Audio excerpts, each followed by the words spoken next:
Muy buenas noches, señoras, caballeros, bienvenidos al Gato al Agua. Me va a permitir que me ponga estupendo, pero va a ser muy poquito tiempo. En España hubo una vez una cosa que se llamó los pactos de la Moncloa. España venía de unos decenios ininterrumpidos de crecimiento, como el resto de Europa por otra parte, con Franco,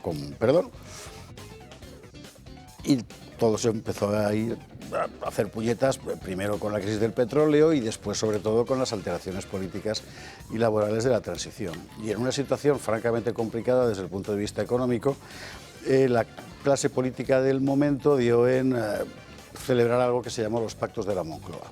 Los pactos de la Moncloa tenían su parte escrita y su parte no escrita.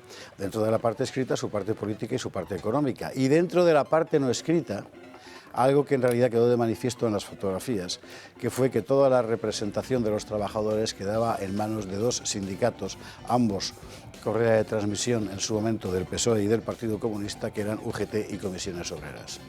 A partir de aquel momento, y aunque nadie dudaba de la honestidad personal de sus líderes, que eran Nicolás Redondo y Marcelino Camacho respectivamente, el hecho es que poco a poco UGT y Comisiones empezaron a convertirse en lo que, parafraseando a Pablo Castellanos, llamaríamos sindicatos dinásticos, que formaban parte del sistema.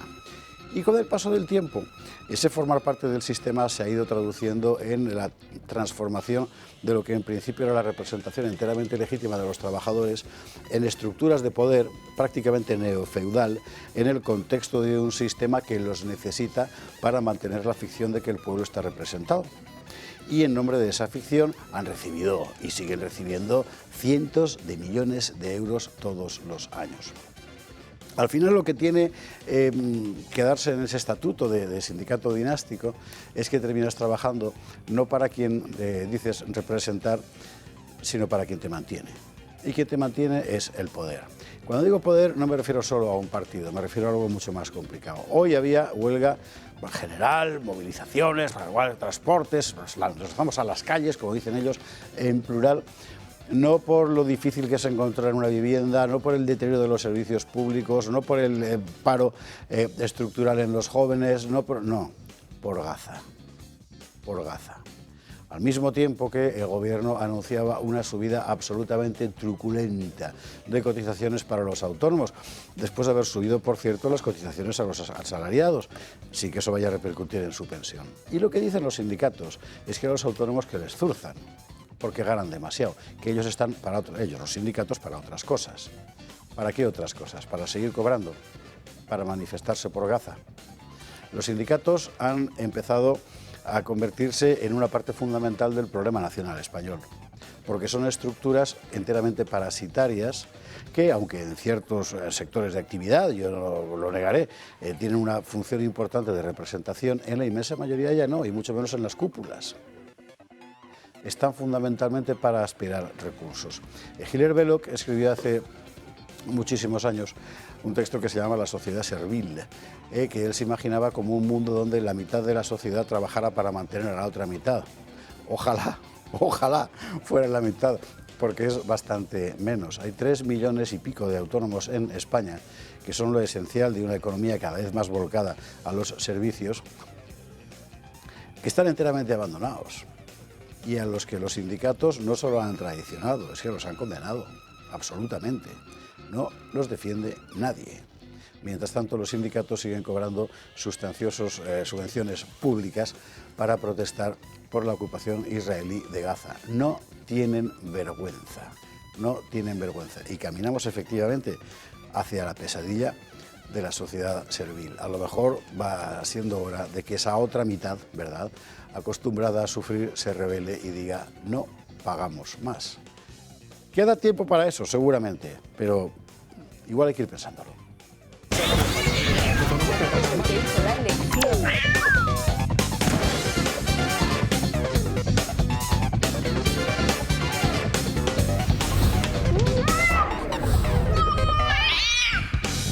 21:49, 20:49 en las Islas Canarias. El tema social es absolutamente fundamental. Hablamos mucho, como no hablar, claro, pero Jessica, las lechugas, las chistorras, por supuesto que sí. Pero nuestra sociedad se ha roto enteramente. Hay cada vez más gente excluida. Excluida no en términos de marginación económica, que con frecuencia también, sino de la representación. Por cierto, este domingo va a ser en Chinchón el acto de homenaje a David Lafoz. Acto de homenaje a David Lafoz, convocado por varias organizaciones agrarias, ninguna de ellas de las dinásticas, porque aquí también hay lo suyo, ¿verdad? En un acto que va a comenzar en Aranjuez con tractorada, aunque la gente puede ir andando a las Clarisas de Chinchón, bueno, andando con su coche a Chinchón y luego a las Clarisas, ¿verdad? El acto propiamente dicho, y por la tarde Festival Taurino benéfico para la familia de David, claro. Porque David era un tipo batallador que tenía cosas pendientes con la justicia por la protesta en la Jefería de Zaragoza, por ejemplo. Bueno, pues el Festival Taurino de por la tarde va a ser precisamente en beneficio de la familia de David. Un homenaje, y si usted no se ha enterado, si usted acaba de volver de Marte, le recordaré que David Lafoz es ese agricultor aragonés que terminó colgándose de su tractor sencillamente porque se le había roto el mundo. En ese gesto, en esa muerte, era muchísimo lo que se moría. No era solo él, y tampoco era solo el campo. Era una España entera que sería marginada enteramente y se sigue viendo marginada de esta estructura que nos ha montado. 19 de octubre, Chinchón, y este viernes en Úsares, Dios mediante, entrevista con los organizadores. Y dicho esto, vamos a los titulares. El Supremo estupefacto porque Ábalos sigue de diputado. Había mucha expectación hoy con el asunto de si Ábalos entraba o no en la cárcel y finalmente ha sido que no. Y parecía bastante razonable. ¿Por qué? Porque el Supremo tiene sobre su cabeza la espada de Damocles del Constitucional. Y cualquier paso que den que pueda interpretarse en términos de indefensión, en este caso de Ábalos, saben que va a ser inmediatamente utilizado por el Constitucional para desautorizar al Supremo y que este hombre, Ábalos, quiero decir, se vaya de rositas. Mañana toca Koldo y esto va a ser otra historia. Ya le contaremos por qué. Bueno, la jornada de huelga de hoy creo que ha planteado con toda claridad esta nueva lucha de clases que hay en nuestras sociedades. Los teóricos representantes de los trabajadores en realidad forman parte del sistema, se manifiestan por las causas que al sistema le interesan y al otro lado, sin que nadie lo represente, por ejemplo, los autónomos. 3 y pico millones de españoles a los que se va a sangrar de forma absolutamente canalla si sale, ¿eh? Porque hasta Sumar, fíjese usted, hasta Sumar ha dicho que esto no puede ser, de lo salvaje que es la pretensión del gobierno. Hablaremos con David Lafuente del sindicato, con Jordi Lafuente, perdón, del sindicato Solidaridad, para que nos cuente cómo ve el asunto este de la huelga. Hablemos de inmigración porque el gobierno ha anunciado que quiere regularizar a otro 1 millón de ilegales. Esto es, si tu pueblo no te gusta, hazte otro. Claro, si tú sales a la calle y la gente te llama lo que te llama y te canta la canción del verano, créate un pueblo nuevo, ¿no? Metiendo gente de fuera y a los tuyos los apartas. ¿Sabes todo lo que es 1 millón de personas? Que digo yo que habrá que darle a casa. Y ambulatorio. Y colegios, ¿no? Y luz, con otro apagón. O sea, que esto qué locura es. Veremos también este asunto. Bueno, Sánchez, enteramente a la desesperada, acorralado por los casos de corrupción, ahora levanta la bandera de la prostitución. Entre otras cosas, quiere que nos encarguemos todos, que a mí no me parece mal, de pagar las becas de estudios universitarios a las prostitutas. Esta es una de las medidas más singulares de este plan que ha anunciado para dignificar, no sé si dignificar la profesión o apartar a estas chicas de la profesión, como en todo, como si esto fuera realmente solo una cosa, porque la prostitución es un mundo complicadísimo. Da igual, o sea, si es que al final estamos con los fajos de Ábalos y de Koldo, ¿me entiende usted? Pero bueno, él está a lo que está. Y a lo que está es a eludir la inquisitiva mirada de Donald Trump, que ya con el asunto de la escasa inversión de España en defensa y tal, ya ha dicho que igual hay que poner aranceles a España, y aquí todo el mundo está... Pues parece que no conozcan a Trump, de verdad. O sea, sale uno diciendo, no pueden porque los acuerdos comerciales... ¿Se acuerda usted cuando España anunció medidas comerciales contra Donald Trump? Y entonces dijeron, no, es que todo depende de la Unión Europea. Y dice, no, es verdad porque no sé qué. Bueno, ahora es al revés. No, da igual, sí da lo mismo, pero si no son los aranceles. Lo que es que España se está convirtiendo desde el punto de vista internacional en un agente problemático. ¿Por qué? Pues muy fundamentalmente porque le ha puesto una pista de aterrizaje enorme en la economía nacional a China y en sectores estratégicos importantes.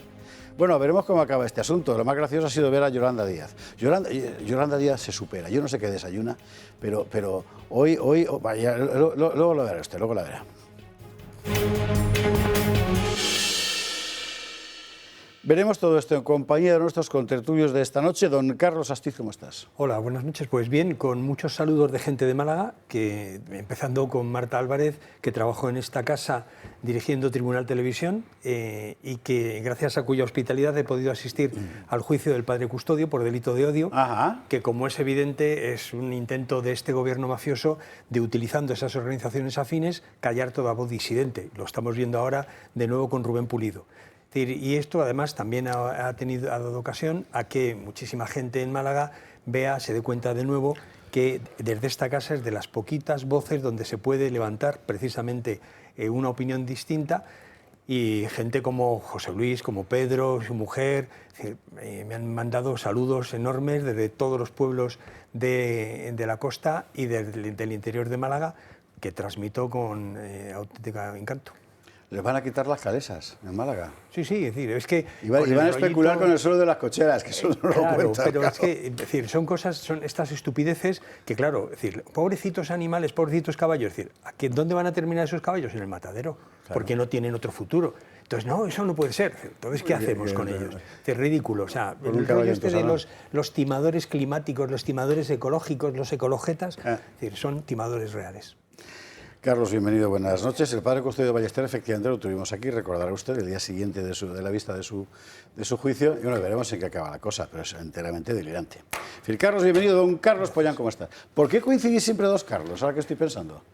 Para mí es un lío, luego. Los elegidos, no nos ponemos tenemos estas cosas. No nos ponemos de acuerdo, pero sí es verdad que sí que coincidimos mucho. Muy buenas noches. Ahí podrías poner tu orden.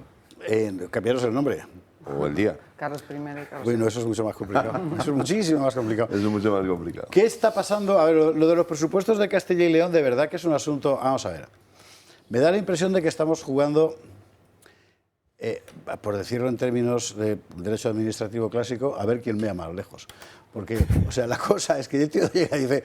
Pues ahora presento los presupuestos más expansivos de la historia de Castilla y León. Me imagino que se refiere incluso a las Cortes de León, aquellas de 1180. Pero no ha presentado el techo de gasto. Entonces, sinceramente, es una cosa, vamos a ver el titular, porque lo que todo el mundo está comentando es, ¿esto es un fuego artificial? Sí, sinceramente lo que estamos viviendo desde que el Partido Popular está gobernando en minoría con la ruptura del pacto de gobierno con Vox, pues bueno, en el tema de presupuestos, en otros muchos temas igual, pero en el tema de presupuestos está siendo verdaderamente, no sé si llamarlo surrealista o simplemente que estamos viviendo en una campaña electoral permanente. El año pasado presentaron un techo de gasto, presentaron primero un anteproyecto de presupuestos que a bombo y platillo en todas las provincias y presentaron un techo de gasto que pensaban que evidentemente no iba a salir adelante. Y curiosamente pues el PSOE se abstuvo y ese techo de gasto salió adelante y tenían el camino limpio para presentar los presupuestos. No registraron los presupuestos para el año 2025 y estamos con presupuestos prorrogados. ¿Qué ha ocurrido hoy, precisamente esta mañana? Bueno, esta mañana teníamos pendiente una mesa de las Cortes de Castilla y León para cerrar los flecos de la sección 20, que es la que corresponde a las Cortes de Castilla y León y a las instituciones propias que dependen de las Cortes de Castilla y León, que es el Procurador del Común, el Consejo de Cuentas, el Consejo Consultivo, el Consejo Económico y Social. Debatimos y, curiosamente, sabiendo que en 1 hora y media el Partido Popular, la Junta de Castilla y León, iba a registrar los presupuestos, que como bien dices tú, los ha registrado sin haberse aprobado ese techo de gasto previo, que es imprescindible, y para esa presentación, pues los dos miembros de la mesa del Partido Popular se han abstenido y no han votado a favor de aprobar el presupuesto de esa sección, que era la que quedaba pendiente para que presentaran los presupuestos en 1 hora y media después. Los han presentado igual. Han presentado el presupuesto igual, sin la sección 20 correspondiente a las Cortes de Castilla y León y sin haber aprobado el techo de gasto previo. Han aprobado un titular en un periódico. Veremos los servicios jurídicos lo que informan de esa presentación de ese presupuesto. ¿Qué cosas más raras hace Mañueco, no? Es una cosa, en fin, bueno, él sabrá lo que hace, o no. Sabrá lo que hace, imagino, o por qué lo hace. O por qué lo hace, más bien eso. Carlos, bienvenido, buenas noches. Doña Marcela Rigía, feliz cumpleaños para Marcela Rigía, que hoy está toda España celebrando el cumpleaños de Marcela. Sí, todos, sobre todo yo, muy bien. Encantada de estar aquí con vosotros, celebrándolo también. ¿Sí? Sí. ¿Cómo has, claro visto, sí. cómo has visto lo de Ábalos? ¿Y cuándo tú tenías Bueno, luego, de si había cárcel o no había cárcel? Luego entraremos en materia. Hombre, era difícil y Fiscalía está en su línea, que era lo esperado, ¿no? Quizás veamos qué pasa mañana, pero bueno, era lo esperado, era difícil. Mañana veremos. Marcela, bienvenida, buenas noches. Doña Gabriela Camuñas, ¿cómo estás? Muy bien, buenas noches. No es el cumpleaños de Gabriela, pero la felicitamos igual. Oye, Pero es es- Santa Teresa de Jesús, perdón, y es un día más importante que mi cumpleaños. Bueno, ya sí. Todas las pero, en fin, Teresas hay que felicitarlas. Felicidades a todas las Teresas. Felicidades a todas las Teresas, que por cierto, Santa Teresa de Jesús también es la patrona de los escritores españoles, entonces felicidades, Esparza. Muchísimas gracias. También es copatrona de España, patrona de Ávila, de las Carmelitas y del Cuerpo de Intendencia, que es el que se dedica a la gestión económica del Ejército. Y hablando de gestión económica, también felicidades a Vox, que hoy el Tribunal Supremo ha anulado sí, la sí, multa sí. que le impuso el Tribunal de Cuentas. Y, Por el pues, asunto de las donaciones finalistas, Efectivamente. etcétera. Lo de los bolis, ¿eh? O sea, que estamos en eso. Sí, las Claro. pulseritas, los bolis Claro. y, por supuesto, felicidades a Marcela. Así que, Y felicidades a Marcela. Muchas gracias. Gabriela, bienvenida, buenas noches. Bueno, nosotros vamos a entrar enseguida en materia y vamos a ver la actualidad del día aquí y fuera de aquí. Pero antes hay que pasar por una cita que le recordábamos esta misma semana, ya no recuerdo si ayer o antes de ayer, y que de verdad vale la pena ir porque es que es único. O sea, no va a encontrar usted una cosa igual. Ni va a escuchar usted una cosa igual, ni va a ver usted una cosa igual. Una cosa igual que esta que enseguida va a salir en pantalla y que reconocerá enseguida, aunque, vamos, seguro, los fans de Miguel Durán los primeros porque es de su pueblo. Pero además, Azuaga, Noble Villa. Pero además, porque de verdad que es una apuesta enteramente original. ¿Podemos verlo ya? ¿Podemos escucharlo ya? Vamos a ello.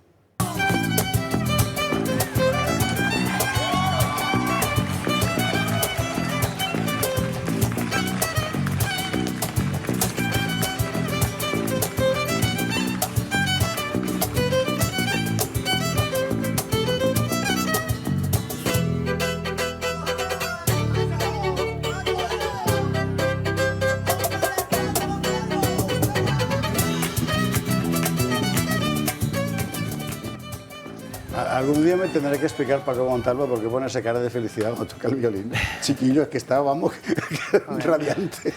Es lo que tiene la música, que te hace disfrutar. Si usted no estuvo la primera vez cuando en la pantalla, cuando apareció por aquí Paco Montalvo, le recuerdo, vuelve de gira norteamericana y entra en el Real con una gala absolutamente única en la que se fusiona el violín que tú además dominas en todas las disciplinas, la clásica, etcétera, y muy específicamente en sintonía con el mundo del flamenco. Sí, la verdad que vengo de un inicio de gira soñado, como hablamos. El primer concierto ha sido en Nueva York y ahora ya estoy deseando que llegue el sábado para vernos en el Auditorio Nacional, un templo de la música en nuestro querido país. Y vengo con una producción que va a ser la más importante de toda mi carrera, un concierto muy, muy especial. Vale la pena dar las cifras de gente porque realmente es impresionante lo que movilizas, ¿eh? O sea, entre músicos, ¿cuántos llevas? Bueno, solo músicos, más de 150 músicos, ya luego equipo técnico y demás. Pero en el escenario, más de 150 músicos. Vamos a tener a todos mis flamencos, mi compañía habitual, una orquesta y una gran coral, que en total sumamos unos cuantos equipos de fútbol. Y una gran coral. ¿Y vas a poner un coro al servicio cómo se pone una coral al servicio del flamenco? No ha sido fácil, ¿Qué pero... tipo de piezas que cantar en coro es complicado, ¿eh? Y esto no es un género particularmente coral. Sí, bueno, el repertorio es muy variado. Va a haber grandes obras de la música clásica española que yo he llevado al violín flamenco y el coro va a hacer un acompañamiento muy bonito, muy especial, muy armónico. En algunos momentos va a tener una cierta relevancia, en otros va a estar más de acompañamiento. La orquesta igual. Y bueno, llevamos meses trabajando en todos los arreglos orquestales, corales, con un equipo fantástico que he tenido, para que el concierto de este sábado sea un sueño cumplido, que desde aquí quiero agradecer a mi buen amigo Fernando, que fue el ideólogo de este buen concierto. ¿Venías hoy a ensayar? Sí, ya estoy por aquí, me quedo hasta el día del concierto. ¿Qué tal ha ido? Muy bien, muy bien. Bueno, Suena como tiene que sonar. Está empezando a sonar esto para disfrutarlo, sí. ¿Cuánto dura? Así para que se haga una idea del público, porque es a las 12 del mediodía. Sí. Sales ya para comer. Exacto, pues hora y media aproximadamente. Está muy bien. Sí. Lo tiene usted a las 12 del mediodía de este sábado en la sala, será la Grande de la Sinfónica, En la claro, Sala con tanta Sinfónica. gente, del Auditorio Nacional. Las entradas en el Corte Inglés o ahí, en ese QR que aparece en pantalla, se acuesta el móvil, plim, y es algo que no se puede perder. Antes de despedirle, cuando te pones tú en el escenario, tú estás siempre de pie, claro, el violín es mucho más, cuando andas un recital siempre hay que tocarlo de pie, es mucho más, ¿no? Pero al lado tienes gente con cajas. Sí. Y tienes gente con palmas. Sí. Y luego además hay gente cantando. Y luego tienes otros instrumentos. ¿Cómo lo has dispuesto? Bueno, porque lo que estamos hay viendo un ahí es diseño... una performance diferente. Sí, esto es una performance diferente, totalmente. Tenemos eso que se ve en pantalla y además una orquesta que está en otro plano y una gran coral Que está arriba. que está arriba, que de coro hay más de 100 personas, eso así hay que que va a ser una cosa espectacular. Eso hay que verlo. Y quedan muy poquitas de entradas. ¿Te puedo hacer una última pregunta? Todas las que Dime quieras. una pieza. ¿Qué pieza? Si tuvieras que elegir una pieza de todo lo que vas a tocar. ¿Una sola? Sí, solo una, porque si no, no. A ver, yo tuve el sueño de hacer flamenco con mi violín gracias a Paco de Lucía. Entonces me quedo con Entre dos aguas. Que es la que estaba sonando. Sí. Que vaya muy bien, Paco Montalvo, este sábado en el Auditorio Nacional. Y enhorabuena, en todo caso, por la idea. Es una creatividad desbordante, en fin. Habrá que verlo. Muchísimas gracias. Y vuelve otro día, aunque no tengas un concierto, y hablamos, Muy y bien. hablamos de más cosas. Un placer siempre. Con precisamente los sones de ese Entre dos aguas de Paco de Lucía al violín de Paco Montalvo, nos marchamos a la publi y a la vuelta empezamos con la actualidad.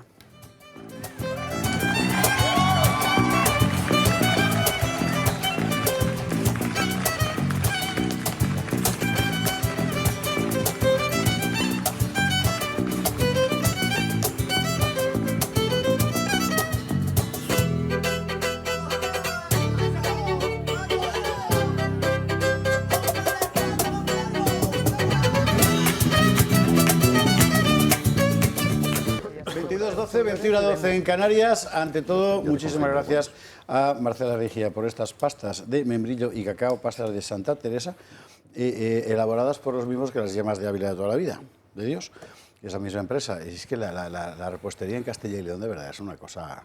Estamos aquí ahora tramando algo que ya le contaré si finalmente se verifica. ¿Y a quién vamos a invitar?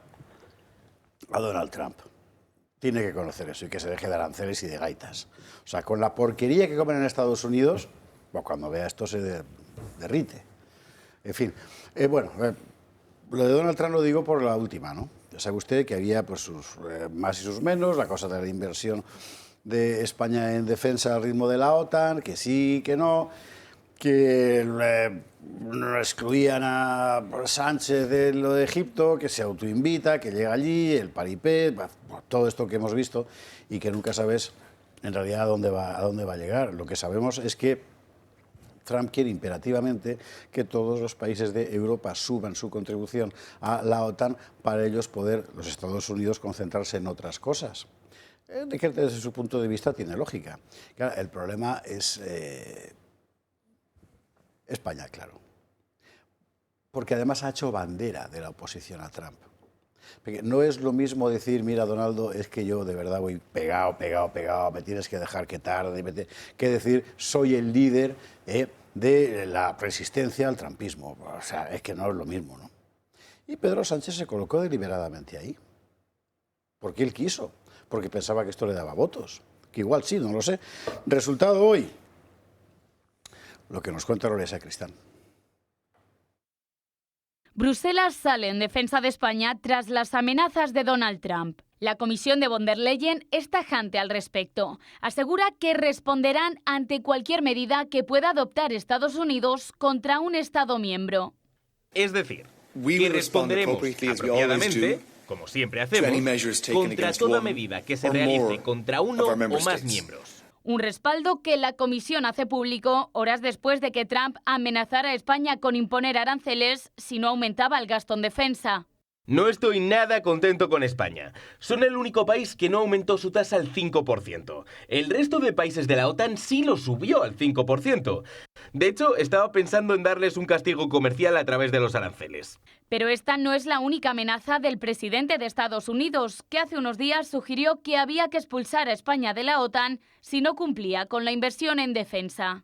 Los aliados de la OTAN se comprometieron en la cumbre en Países Bajos a alcanzar el 5% del gasto en defensa antes del 2035, un objetivo que comparte el secretario general de la OTAN, que se pone del lado de Trump. Así que Trump está presionando para ese 5%. Y yo también. Lo bueno es que en La Haya los 32 estados tuvimos una unanimidad total y España se comprometió a cumplir esos objetivos de capacidad. Así que es importante destacarlo.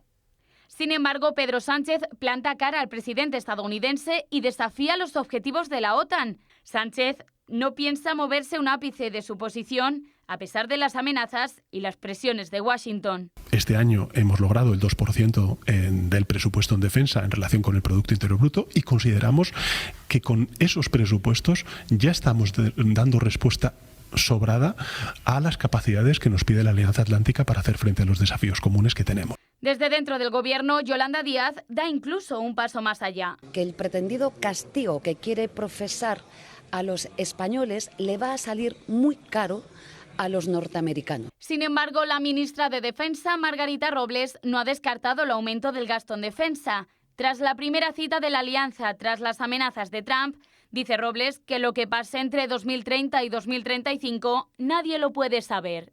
En el 2025 España está haciendo un enorme esfuerzo para cumplir sus compromisos y hemos llegado al 2%. Hablar de lo que puede pasar en el año 2030 o en el 2035, todos tenemos una realidad que es la realidad actual, lo que está ocurriendo en Ucrania, seguir invirtiendo en defensa y eso es lo que estamos haciendo. Dentro de 10 años, pues ya veremos. Todos calvos, dentro de 10. Vamos a ver, ¿cómo se profesa un castigo? Lo de Yolanda Díaz de verdad es una cosa alucinante. Yo no sé qué bachillerato estudió esta mujer. Bueno, yo quiero recordarle que cuando lo de La Haya, Giorgia Meloni dijo que España ha firmado lo mismo que todos. Y aquí la versión oficial fue, no, nosotros somos especiales, porque va Pedro. O sea, los engaños duran un tiempo, ¿no? En fin, Gabriela Camuñas.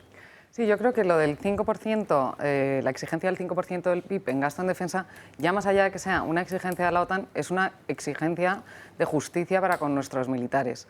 Y estamos viendo que los medios son precarísimos, que la equiparación salarial es, casi una quimera.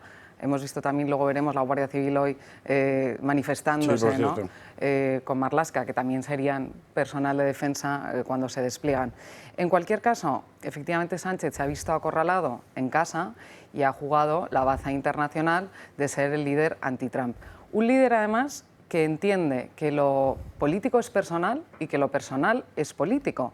Un líder que es, en un régimen presidencialista, en un Estado federal con multitud de poder y multitud de competencias, que más allá de cuál pueden ser las represalias, ¿no?, que puede ejercer Trump frente a España.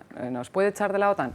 Hombre, sería complicado. El Tratado de la OTAN no prevé una cláusula específica de expulsión de los países miembros.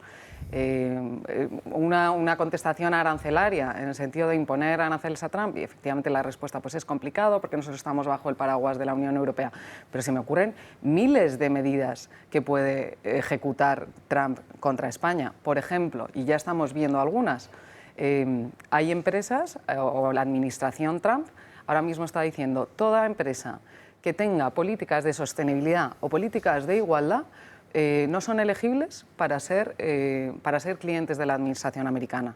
Eso quiere decir que cualquier empresa española que está obligada por ley a tener políticas de sostenibilidad, pues no pueden presentarse a un contrato público en Estados Unidos. Es decir, es muy mala idea provocar al líder mundial, porque más allá de las herramientas o de los mecanismos que están anunciando, tiene miles de vías para ejecutar una represalia contra Sánchez y por ende a España. Ahí está graciosísima Yolanda Díaz, cuando dice, yo tengo que decir una cosa al señor Trump, quienes van a sufrir son los americanos y las norteamericanas. Claro.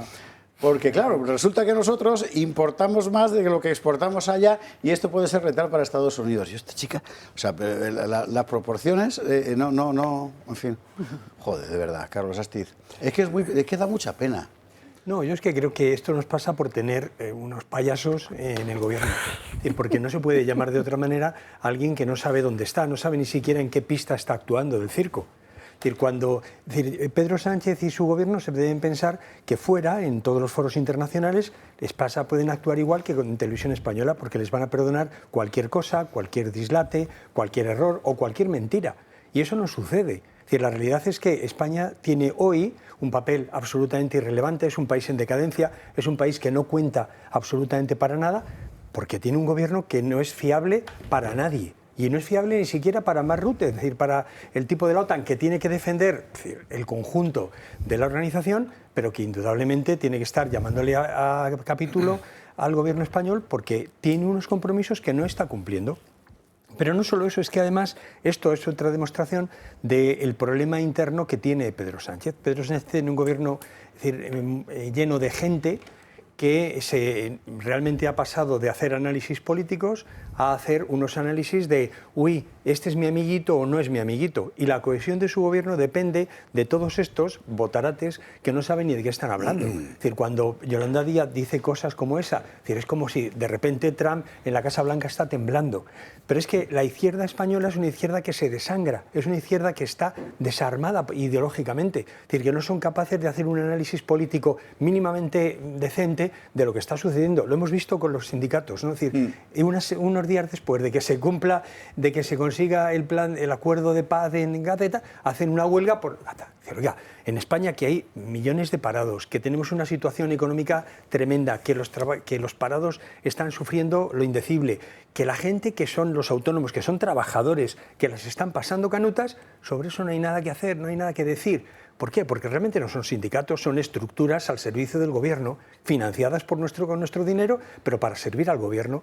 Y todo esto al final nos coloca en una posición irrelevante a nivel internacional en la que no tenemos nada que decir y que al final pues pasará a eso. Es decir, Pedro Sánchez firmará de tapadillo, se colocará un poco más lejos de los demás si no le echan del escenario, pero realmente España está en un proceso de degradación que no cuenta nada en el plano internacional y eso es una desgracia económicamente, políticamente, industrialmente para todos los españoles. Álvarez, nuestro ministro de Exteriores, el de los botones, ha dicho que España es un aliado sólido y fiable de la OTAN. Pero lo ha dicho desde Pekín, porque está en China. O sea, es todo un disparate. En plena guerra comercial entre China y Estados Unidos, Álvarez se va a China a estrechar relaciones comerciales con China y desde allí dice que somos un aliado de lo más fiable de la OTAN. O a cobrar comisiones de Huawei. Sí, claro. O sea... Bueno, en fin, es un chiste todo, don Carlos. Creo que Donald Trump tiene que estar temblando con las amenazas de Yolanda Díaz. Como se vaya para allá. Yo creo que no podrá soportarlo hoy lo que ha tenido que escuchar de esta señora. Creo que la fiesta de las terminales mediáticas del Partido Socialista, que celebraban la foto de Donald Trump ayer con Pedro Sánchez, pues les ha durado menos de 24 horas, porque hoy ya mismo han visto la verdadera cara de Donald Trump, pero una cara que viene marcada por la posición que marca nuestro presidente del gobierno. Y bueno, pues ha apretado o va a apretar o intentará apretar por la política que más le gusta de negociación a Donald Trump, que es la de los aranceles. Pero bueno, no es de extrañar cuando tenemos a un presidente del gobierno que, como bien habéis dicho, se ha posicionado con lo peor de lo peor a nivel internacional, con el Grupo de Puebla, con las narcodictaduras. Entonces, bueno, no podemos esperar otra cosa mientras este señor sea presidente del gobierno. Y creo que no tardando volverá a cargar contra Vox, volverá a cargar con que los amigos de Trump aquí estamos a favor de los aranceles, cosa que es mentira. Lo que sí tengo claro y absolutamente cierto es que si este señor no estuviera en el gobierno y el día que Vox lleve al gobierno, seguramente que tendremos unas buenas relaciones con Donald Trump y tendremos unas buenas relaciones con la parte de Occidente y del mundo que nos interesa a nosotros ahora mismo, que no es la que tenemos. Y en relación a ese 5%, pues como bien decía Gabriela, es que el 5% entiendo que es el mínimo que debe de tener un país como España para valorar a nuestro ejército, valorar a nuestros militares y para asegurar la integridad de nuestro país y la defensa de nuestro país ante cualquier tipo de amenaza. Es lo mínimo que se necesita para tener un ejército fuerte y un ejército que necesitamos los españoles, y también hacer valer a esos militares y esos ejércitos, porque la situación que viven en determinados momentos ahora mismo es lamentable. ¿Nos vamos a China? Marcela, ¿cómo ves la película? Muy poco que añadir. Yo a China no me quiero ir, pero tú puedes ir yendo por delante y me vas contando el viaje. No soy yo muy amiga, pero no, sí, o sea, simplemente porque yo creo que hemos puesto todo sobre la mesa, ¿no? Yo creo que yo me quedaría con el titular, ¿no? Trump reprueba, es que esa es la obligación de Trump, ¿no? No olvidemos que España forma parte de la OTAN, que es una organización que exige por lo menos ese 2% de inversión, y lo que le está recordando es que no lo ha estado cumpliendo hasta la fecha, ¿no? Y yo creo que ese es su deber, sin perjuicio de que vemos las disputas aquí de la Unión Europea y la visión de Trump y las diferentes opiniones entre globalitarios y otros presidentes de naciones sobre la importancia, ¿no? de dotar en el porcentaje adecuado de la defensa de cada nación. La realidad es que aquí tenemos un secretario general de la OTAN que es el ex primer ministro de los Países Bajos, pero la realidad es que la fuerza militar y de defensa dentro de la OTAN la tiene Estados Unidos, y eso es una realidad. Entonces Trump es quien puede reprobar eso, ¿no? Entonces no está haciendo más que su papel, y conforme apuntaba Carlos Pollán, pues estoy completamente de acuerdo. A la postre, la realidad es que todos aquellos países que no invirtamos en defensa y cada vez no hagamos esa inversión, que por supuesto, en mi opinión, en el caso de España, es un plan premeditado el no apostar por la defensa de nuestras fronteras y de la nación española, pues todo eso va en contra de las propias naciones. ¿Habéis hecho huelga hoy por lo de Gaza? ¿No, verdad? Yo no. No. Era ilegítima. Carlos pone cara de que sí. Mira, nada, era una cosa interesante, porque es que había huelga general por Gaza. ¿Sabes dónde se notaba? En el tráfico. Se notaba en el tráfico. Esta mañana había menos tráfico de lo habitual. ¿Por qué había menos tráfico habiendo huelga de transportes? Porque la gente es muy vaga y entonces dice huelga y se queda en casa. Entonces, cuando hay huelga hay que salir a trabajar y trabajar más horas de lo normal. Había una manifestación importante que hicieron en Vitoria. O sea, todo lo que fueron incapaces de manifestarse contra el terror de ETA. El País Vasco de verdad es para hacer un libro, ¿eh? O más, un libro de psiquiatría. Bueno, eso se llama chiringuitos financiados que promueven este tipo de... Todo lo que tú quieras. Sí, que lo pagamos todos los españoles. Bueno, ¿qué ha pasado con la huelga? Pues nada, que era una huelga por Gaza. Una huelga por Gaza que era un perfecto absurdo, porque los sindicatos en España no se han manifestado desde que gobierna la izquierda por nada sustantivo. Digo los sindicatos mayoritarios. Todos sabemos que hay otros, ocasionalmente, CESIF, USO, Solidaridad, a veces la CGT, aunque parece que también quiere formar parte del pastel dinástico, ¿verdad? Pero lo que están estos dos es servir de apoyo al poder. Y incapaces de manifestarse por algo tan obvio como la imposibilidad de acceder a una vivienda para la gente que tiene menos, no solo jóvenes, el empleo juvenil, etcétera. Sin embargo, se manifiestan por Gaza porque, con toda seguridad, la voz de Unai Sordo se va a escuchar en todo Oriente Próximo y retumbará por los desiertos, de verdad, de piedra en piedra y de petra en petra, hasta quedar flotando sobre el Mar Rojo, y allí la gente la adorará. ¡Oh, mira, esta bola es la voz de Unai Sordo que pide la paz en Gaza! O sea, estamos todos tontos. Pero es el modelo mental de la izquierda española. Es una cosa muy... Es como un narcótico, ¿no? O sea, tú sueltas un humo y el tufo que rezuma, que decía Pilar Alegría ayer. En fin, bueno. ¿Y la realidad cuál es? Mientras tanto, el anuncio del gobierno del sablazo brutal a los autónomos. ¿Y los sindicatos tienen algo que decir sobre esto? Sí, que están muy bien. Que todavía es poco. Porque ganan mucho dinero. O sea, hay que tener la jeta... Pepe Álvarez. ¿Sabe usted la carga que tiene que hacer? Yo sé la carga que tienen, lo que cobran y las declaraciones que hace la Hacienda. Y es evidente que están ganando mucho dinero. ¿Están ganando mucho dinero? Bueno, sí, hombre, eso es un empresario, ¿no? Se hace empresario para intentar ganar dinero y contratar a alguien, ¿no? Yo no tengo ningún interés en ganar dinero, tengo interés en defender a los trabajadores. ¿Qué quiere que le diga? ¿Tiene usted un empresario que dice, me van a pedir que reduzca la forma laboral, que mantenga la cuota de seguridad social, que mantenga todo, pero mantengo el sueldo del trabajador? Eso me hace, la empresa se me va a la mierda. ¿O se entiende a ese trabajador? ¿No lo entiende? No, porque los beneficios empresariales están para reducir la jornada. Y no sería empresario, pero es que no tengo ningún interés. Vamos a ver, técnicamente son dos cosas distintas, ya lo sé. Lo de la huelga, por un lado, que tiene serios problemas de legitimidad, de legalidad. Ir por otro lado el asunto de los autónomos. No querría mezclarlos, pero inevitablemente se mezclan porque es una perfecta imagen del país real y el país institucional. El país institucional es de unos señores haciendo huelga por Gaza, ¿verdad? Y el país real es el de 3,3 millones de españoles, que son los autónomos, a los que les van a meter si sale, en fin, un rejonazo descomunal. Y como yo en el editorial, es que yo con este tema, que soy autónoma desde los 25. O sea, a mí el tema me subleva. Pero sí que me voy a callar, porque si no voy a hablar solo yo y no explicar. A ver, yo es que creo que tenemos un problema con los sindicatos porque los sindicatos ya no representan a los trabajadores. Y hay una cuestión muy clara. Es decir, el nivel de afiliación de los trabajadores españoles a los sindicatos es ridículo.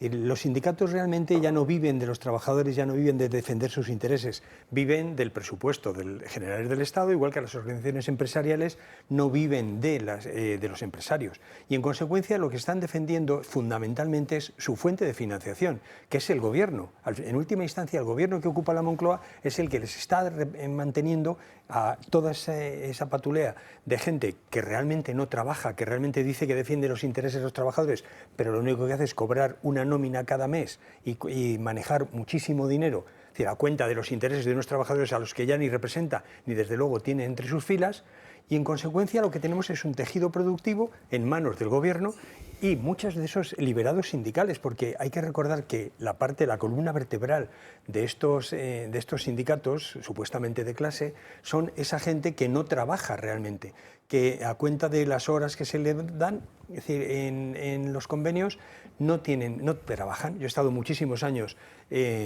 trabajando sindicalmente y la realidad es que los sindicatos que tenemos son unos sindicatos vendidos al poder, es decir, en el que realmente a quien están sirviendo es al gobierno de turno. Y no se le ponen enfrente más que cuando quieren cambiar al gobierno de turno por el otro que les va a dar más. Es decir, no representan a los trabajadores, no defienden los intereses de los trabajadores. Esto es un ejemplo más.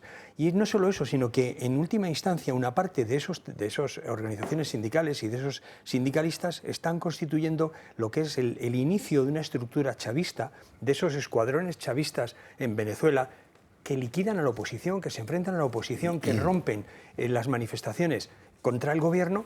Y vamos a ver cómo, y muy pronto, vamos a ver cómo estos liberados sindicales, cómo estas organizaciones sindicales, ya lo están haciendo en algunos sitios como el País Vasco, se convierten precisamente en esos escuadrones chavistas para liquidar a la oposición real. Hablando de sindicatos, y antes de seguir con el tema autónomo, si os parece os doy la palabra después porque tenemos al otro lado iba a decir del hilo, como antiguamente. Jordi de la Fuente, muy buenas noches, ¿qué tal? Buenas tardes, buenas noches. ¿Cómo estamos? ¿Cómo va Menuda eso? jornada, menuda jornada. Ya. Bueno, vamos a centrarnos específicamente en la huelga. Aparte de que para mí de verdad que es una incógnita saber por qué un sindicato considera que un autónomo no es un trabajador, pero bueno, esto es otra historia, claro. Vosotros os habéis situado contra la huelga muy expresamente. Y justamente porque, la normativa vigente nos puede gustar más o menos. Seguramente seremos muy críticos, pero es la que han firmado precisamente estos consensos con comisiones UGT, que son los que parece ser que mueven todo, y marca que no se pueden hacer huelgas políticas. Es decir, huelgas ideológicas o políticas, ¿no? Tienen que ser estrictamente laborales, para defender los derechos laborales. Oiga, esto es declaradamente una huelga política. Nosotros encontramos desde el Sindicato Solidaridad que es una cortina de humo tremenda para tapar las vergüenzas de Pedro Sánchez, que al fin y al cabo es el que pone la panocha, hablando mal, ¿no? para estos sindicatos y no se hablan de los problemas que realmente afectan a los trabajadores de toda España. Para eso no hacemos ningún tipo de huelgas, ningún tipo de paro, no cortamos carreteras, pero para Palestina, que es un conflicto que nos queda unos cuantos miles de kilómetros y parece ser que ahora ha resuelto o va a resolver un tipo que no tiene nada que ver con los progres, pues bueno, es absurdo. Y yo no sé, sinceramente, es que no tengo ni idea de cifras de seguimiento de la huelga hoy. He visto manifestaciones por ahí, banderas de Palestina y no sé qué. Un señor en las Cortes de Castilla y León, creo, el de las melenas, que se ha puesto un chándal con los colores de no lo he visto. Palestina. Hoy ha estado de manifestación. Hoy o ayer, no lo sé. Pero no lo he visto. Lo he visto en el hemiciclo varias veces, pero no lo he visto ahí. Pero no sé lo que ha pasado, sinceramente. ¿Tú tienes algún Pues mira, dato? Hemos estado buscando cifras de seguimiento y la verdad es que no encontramos nada a esta hora. Entonces yo no sé si es que están ocultando algo o están mirando a ver qué cocina tienen que hacer para dar unos datos como si hubiera sido algún tipo de éxito. Lo que, a ver, cualquiera que se haya desplazado a su centro de trabajo hoy, como hemos hecho algunos en transporte público, habrá visto que estaba lleno, como siempre, y vamos como sardinas así. Es decir, aquí no ha habido seguimiento. Lo que sí que han hecho, evidentemente, es movilizar a las tropas de choque, ¿no? Y cortar pues, vías de acceso, carreteras, hacer grandes performances, ¿no? Y, evidentemente, toda la cuota mediática estaba ahí centrada. Nosotros hemos montado una rueda de prensa delante de la sede de Comisiones Obreras en Barcelona, muy divertida, y oigan, pues parece ser que a los grandes medios no les ha interesado demasiado, ¿no? Han acudido un par muy humildes, pues vale, pues por ahí hemos tirado, ¿no? Pero ¿dónde estaban? Pues estaban cubriendo las fechorías que hacían algunos, aunque les importa un bledo la causa palestina, evidentemente. Bueno, los grandes medios, los grandes sindicatos, los grandes me da la impresión de que cada vez representan menos a la gente común. Vosotros, por cierto, ya que pasamos por aquí, habéis tenido un crecimiento importante en este último año en representación, ¿verdad? En diferentes sectores. Sí, justamente. Ahora ya nos estamos acercando, ya por fin vamos a cerrar el año con buenas cifras, tanto en secciones sindicales como en delegados sindicales, ¿no? O sea, cuando en marzo hicimos el relevo de Secretaría General con el anterior secretario general, que era Rodrigo Alonso, pues el reto estaba muy alto, ¿no? No sé, habría que trabajar mucho para superarlo, pero la verdad es que la coyuntura ayuda, porque la gente está muy cansada de los sindicatos de siempre, pero no porque, a margen de que puedan ser ineficaces, de que solo se preocupan lo suyo, es que ya es visual, ¿no? En sus centros de trabajo ven como más de uno y más de dos se están aprovechando de una situación pues muy cómoda, ¿no? De esas grandes bolsas de horas sindicales que lo que hacen es pues, liberar a mucha gente de trabajar. Entonces, claro, un trabajador que está cobrando de la empresa su salario pero no va a trabajar, alguien tiene que cubrirlo. Es decir, sus compañeros tienen que hacer el trabajo de ese tío por el mismo precio, ¿no? Entonces, pues la gente se quema un poquito, pero claro, eso les funciona muy bien a Comisiones UGT, a la que introducimos a la ficha de solidaridad y conseguimos presentar una lista electoral, pues en el 85% de los casos que nos presentamos en las elecciones entramos dentro del comité de empresa y ahí empieza a cambiar todo. Ahí ya se levantan las alfombras y empieza a aflorar lo que no quieren que afloren, o incluso la negociación de convenios que estaban absolutamente desfasados y que dices, bueno, pero si lo habían firmado comisiones UGT, que son los en teoría todopoderosos, ¿por qué estáis en un convenio que está por debajo del convenio autonómico o del convenio estatal incluso? No tiene ningún sentido. Tiene que venir solidaridad, tienen que ir los fachas, ¿no? A poner orden y a poner por encima de la mesa los derechos de los trabajadores españoles. Es fantástico, ¿eh? Es decir, el relato de esta gente se les acaba, por eso crecemos. Como la pregunta la has hecho tú, te la voy a repetir. ¿Por qué efectivamente no se han renovado esos convenios? Porque la impresión que da es que hay un acuerdo previo. Claro, el acuerdo previo por sectores con todas las empresas. Y por debajo de la muchas mesa. Empresas, sí, ¿no? Es decir, en las empresas hay muchas que prefieren mantener el status quo, es decir, un convenio que esté por debajo, que no es la legalidad, ¿no? Que esté por debajo precisamente del convenio autonómico o el convenio estatal. ¿Por qué? Pues porque ellos así, oye, yo soy comisiones UGT, me quedo así, tranquilito, viéndola pasar, total, yo ya estoy liberado, ¿no? Y tengo este pacto con la empresa de no nos vamos a pisar la manguera, ¿no? Y prefieren esta falsa paz, que en el momento en que ellos activen los resortes o que los grandes sindicatos quieran apretar montar una huelga o para lo que sea, pues ellos obedecen a quien manda, ¿no? Entonces, vamos, es un auténtico engaño para estas empresas. Nosotros les invitamos a que den un cambio de mentalidad, que abran espectro y que confíen en que hay otras opciones. No hablo de solidaridad, ¿eh? O sea, que no se puede confiar en la mafia sindical de esta gente, que su forma, antes estaban hablando ustedes de financiación, ¿no? La forma el modus vivendi es la coacción, ¿no? Y es el apretar, por un lado, al empresario sin producir absolutamente nada. Hombre, si me dices que es para una mejora laboral de los trabajadores, para un aumento salarial, para unas mejores condiciones en el horario, no hay nada para esto. Y por otro lado, pues bueno, ya sabemos de que beben, ¿no? No beben solamente de sus cuotas. Ellos dicen que no, sí, el 60, el 70% de nuestras finanzas provienen de las cuotas de los afiliados. Mentira. No es verdad.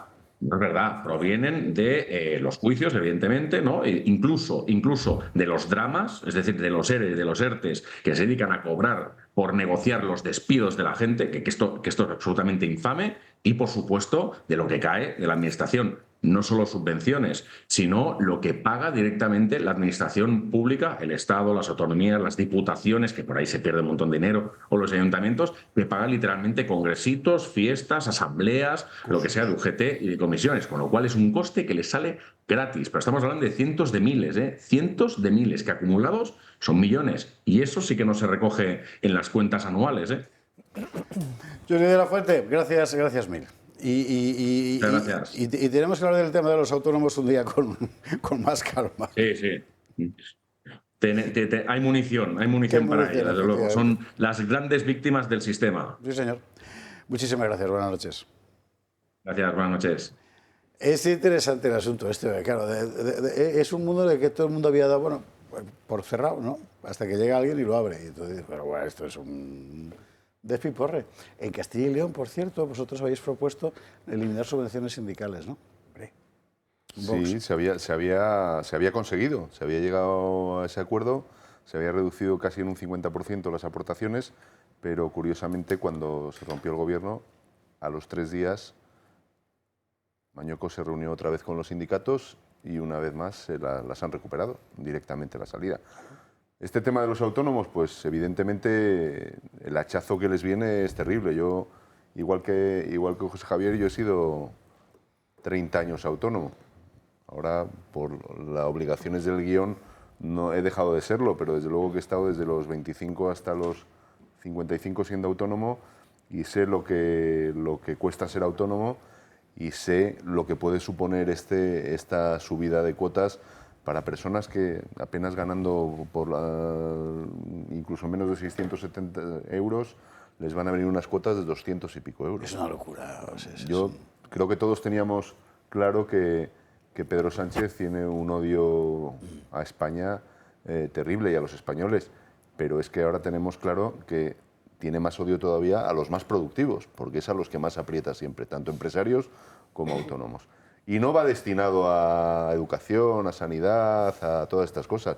Tiene otros muchos destinos, como puede ser pues, sus asesores, como tiene que ser mantener toda la estructura que el bipartidismo ha fomentado desde hace mucho tiempo y cuyas patas más importantes son los sindicatos y las asociaciones empresariales. Y a mí el que me saca de mis casillas y no soporto es a este señor, el de las bufandas. Pepe, superior a mis fuerzas. Sí. No me extraña que diga que no quiere ser autónomo. ¿Para qué va a querer ser autónomo él? Bueno, si el único beneficio que tendría si fuera autónomo sería que le bajaría el ácido úrico, porque el marisco únicamente lo probaría pues en bodas y banquetes y en Navidad, no lo estaría comiendo todo el año. Entonces, creo que este señor, es lamentable en sus declaraciones. Es la caricatura. Lamentable en sus declaraciones. Y desde luego, ya fuera de bromas, creo que los autónomos es una de las principales fuerzas de trabajo en este país y de productividad.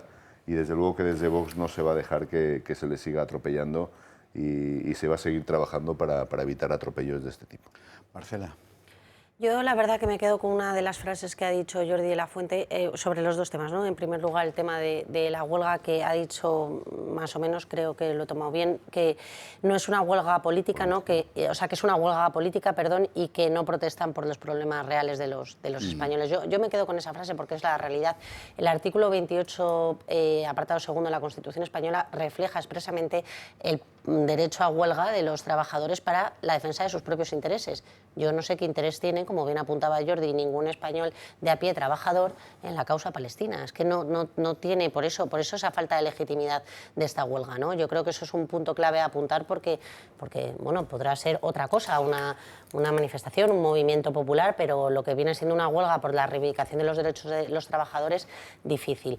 Eso por un lado, o sea, que suscribo sus palabras por completo. Y por otro lado, atendiendo al titular de esta lucha de clases, pues efectivamente yo creo que la lucha de clases se ha sustituido de los ricos a los pobres, pues por los sindicatos a los autónomos con esta serie de medidas. Yo no llevo 25 años siendo autónoma, llevo 13, es verdad que en el régimen de la abogacía... Ya es suficiente Sí. para haber sufrido. Es verdad que distinto en el régimen de la abogacía, que hace 2 años retroactivamente la señora Montero nos aplicó la subida de cuotas retroactivas según tus ingresos y tal, con el riesgo que eso conlleva, porque tú no facturas asumiendo cuotas que no pagas, ¿no? Pero bueno, igualmente los autónomos son la base de la sociedad, son las pymes y los autónomos los que sustentan la economía de las empresas españolas, y esto es un asedio, es otro asedio más. Si es que no veamos por un lado los sindicatos que viven de las subvenciones del Estado, como bien apuntaba Jordi, y vemos a los autónomos que viven de facturar y de que depende de esa factura que lleven el dinero para la comida de su casa, ¿no? Entonces yo creo que es otro asedio más, que es muy peligroso y que, por supuesto, pues tenemos que, entre otros, pues los sindicatos Solidaridad, pues estar en la defensa y en la lucha de esto. Es una imagen, ¿eh? O sea, el tipo que le lleva la bandeja de gambas a Pepe Álvarez debe de ser un autónomo. Claro, es una cosa terrorífica. No, yo, José Javier, como bien indicabas, considerar que los autónomos son empresarios, para mí son casi un subtipo de trabajador, teniendo en cuenta además que el 20% de autónomos son trabajadores autónomos económicamente dependientes. Es decir, claro, el 80% de sus ingresos depende de una empresa. De facto es como tener un jefe, a lo mejor casi teletrabajando. Y el mayor disparate es que no se aplique el principio de progresividad a la imposición fiscal de estos autónomos. O sea, ¿por qué razón no hay un principio de progresividad en la exacción de cuotas o de impuestos a esta gente? Yo no lo puedo entender, que son casi trabajadores. Y respecto un poco el clima que vivimos es, exactamente la representación de la lucha de clases, en el sentido que vemos a los empresarios, pues muchos de ellos decir, ¿no? Oye, nosotros somos los que creamos empleo y los trabajadores pues lo único que hacen es exigir derechos, muchas veces abusando, y son una suerte casi de vagos, ¿no? Que lo que intentan es trabajar menos. Por otro lado, vemos a los trabajadores que su reclamación es, bueno, el empresario es una persona desalmada, que lo único que busca es la finalidad de lucro y las personas no les importamos, por ende necesito protegerme. Es absolutamente urgente reconfigurar las relaciones entre el capital y el trabajo si queremos reconstruir España. Porque hay una falacia, que es el empresario crea trabajo. No estoy absolutamente, estoy en profundo desacuerdo. Quien crea trabajo es la empresa, y la empresa es empresario y trabajadores. Empresario con una idea sin que pueda ejecutarla con sus empleados y trabajadores no va a crear empleo, tendrá una idea muy buena que es imposible ejecutar, ¿no? Entonces, yo creo que no se trata de regular en el sentido de desproteger, sino se trata de regular para que no haya abusos ni de un lado ni del otro. Y efectivamente los sindicatos tradicionales y la política ha vivido de regular para que se cometan abusos o de un lado o del otro. Y lo vemos con por ejemplo, las bajas de larga duración, que hoy en día pues, se dan sin ningún tipo de control, que se enganchan pues, años y años, y no hay tampoco una fiscalización o control de esos abusos. Lo vemos con la desregulación del despido, muchas veces, pues como con la reforma de Rajoy, y ha sido un toma y daca de cuál es tu bando, yo estoy con los empresarios o yo estoy con los trabajadores, y en función de eso pues voy regulando, y es absolutamente nocivo. No sé cómo se hará, pero es urgente reconfigurar esa relación capital-trabajadores. Totalmente, sí señor. No, yo estoy muy en desacuerdo. Yo creo que hay una de las cosas que es evidente aquí, no hay una cuestión de representación de los trabajadores, representación de los empresarios. Aquí lo que hay es una casta que vive de decir que representa los intereses de los trabajadores y una casta que dice o que vive de decir que representa a los empresarios. La realidad es que el tejido productivo está al margen de todo esto. El tejido productivo no tiene realmente, la COE es un problema. y las organizaciones empresariales institucionalizadas son un problema para los empresarios. Es decir, pero es que las organizaciones sindicales son un problema para los trabajadores. Y es un problema para los trabajadores porque les están impidiendo defender realmente sus intereses. Y sus intereses, en la mayoría de los casos, y especialmente en las pequeñas y medianas empresas, coinciden con el interés del empresario, que es también un trabajador de esa empresa en la mayoría de los casos. Ese es el problema crucial. Y mientras no se entienda eso, es decir, ya no estamos en una reproducción de la lucha de clases clásica, estamos en la reproducción de la lucha entre los trabajadores que quieren trabajar, los que desean que España progrese, empresarios y trabajadores, y toda una serie de mafias que viven de explotar el Estado. Sí, lo que pasa es que la cultura en la que nos hemos instaurado, yo lo veo muchas veces en mi empresa, ¿no? Alguien que llega y dice, yo tengo derecho a 4 días por fallecimiento de un familiar. Pues a lo mejor esa persona necesita 5, o a lo mejor necesita 2, porque le viene bien ir a trabajar y olvidarse a lo mejor del drama familiar que está viviendo. Es decir, regular de forma taxativa en la concepción de que si no te están violando los derechos como trabajador lleva a ciertos abusos. Y la concepción también de que es el empresario el que crea el empleo y que por eso es merecedor de ciertos derechos sobre los trabajadores, es que es falso. O sea, el empleo lo crean trabajadores y empresarios conjuntamente. Es la unidad de la empresa la que crea esa riqueza empresarial, no son los empresarios, es un conjunto y es esa unidad la que necesita protección. Pero la cultura en la que nos estamos instaurados es, oye, yo soy un trabajador raso, yo tengo que exigir mis derechos, y el empresario está siempre con el coste salarial, que cada vez que se va incrementando, es que claro, sí, solo piden y no llego. Bueno, es un debate maravilloso, pero desgraciadamente no hay tiempo para meterse en él. Pero nos lo guardamos para otro día. ¿Habías pedido 1 minuto? No, 1 minuto tarda menos 30 segundos. Yo es que tengo que discrepar. En primer lugar, no creo que el 80% de los autónomos trabajen para un solo empleador, que eso supone el 75% de tus ingresos. No, es el 20%, pero o sea, para reunir la condición de trabajador autónomo económicamente dependiente, sí. O el 75 o el 80, que significa que el 75% sí, de tus ingresos lo facturas de una persona. Eso es un autónomo afortunado, porque el 90 y pico % de los autónomos, ya te lo digo yo, trabajamos para un montón de personas, como los taxistas, los pescadores, los abogados y tal, y ojalá tengamos la suerte de tener los ingresos, un 75% de nuestros ingresos de un solo pagador, ¿no? Eso no le pasa a casi nadie. La realidad es que los autónomos viven una lucha bastante complicada en ese sentido. Y luego, por otro lado, yo sí que creo que el empresario genera empleo. Obviamente ahí hay una unidad y una capacidad, o sea, una necesidad, un valor añadido del trabajador, obviamente. Sin trabajadores no hay empresas, eso está claro. Pero aquí la lucha no es entre trabajador y empleado, o sea, entre empleador y empleado, ¿no? Es entre empleador y el Estado. O sea, lo que no puede ser es la asfixia continua a pymes y autónomos que pasa en este país. Y ya no solo la asfixia fiscal o laboral en costes de seguridad social, que es altísima y grave. Sí. La normativa. O sea, es que si uno cuando levanta el cierre de un negocio tiene más normas para cumplir, que vamos, que el presidente del gobierno ya lo sabemos porque no cumple ninguna, pero o sea, es una asfixia constante, ¿no? Entonces yo creo que eso es una realidad, y por supuesto que hay que apoyar a los empresarios, y los empresarios son los que generan empleo en este país, porque si dependiéramos del Estado tendríamos 0. Yo me refiero al conjunto, es la empresa, o sea, no es el empresario, no es el trabajador, sí, es la empresa. Hombre, la empresa tiene su valor, ¿no? Exacto, perdón. Publi, que se está haciendo ya la hora, y hay que meter la publicidad, además hay que hablar de inmigración también, a la vuelta. Hay novedades relativamente importantes, les voy a contar enseguida, pero va a ser después de la publicidad. Publi, y a la vuelta vamos con este asunto y con todo lo que Feijóo le ha copiado a Vox, es divertidísimo. El futuro también se construye con la experiencia. El Plan de Empleo Senior de la Comunidad de Madrid impulsa a las personas mayores de 45 años con medidas concretas: orientación profesional, formación continua, incentivos a la contratación y apoyo al emprendimiento. Todo ello para que el talento senior encuentre nuevas oportunidades y las empresas descubran el valor añadido de su trayectoria. Con este plan, lo que parecía un final se convierte en un nuevo comienzo. La Comunidad de Madrid apuesta por quienes aún tienen mucho que dar. Comunidad de Madrid, la experiencia multiplica el talento.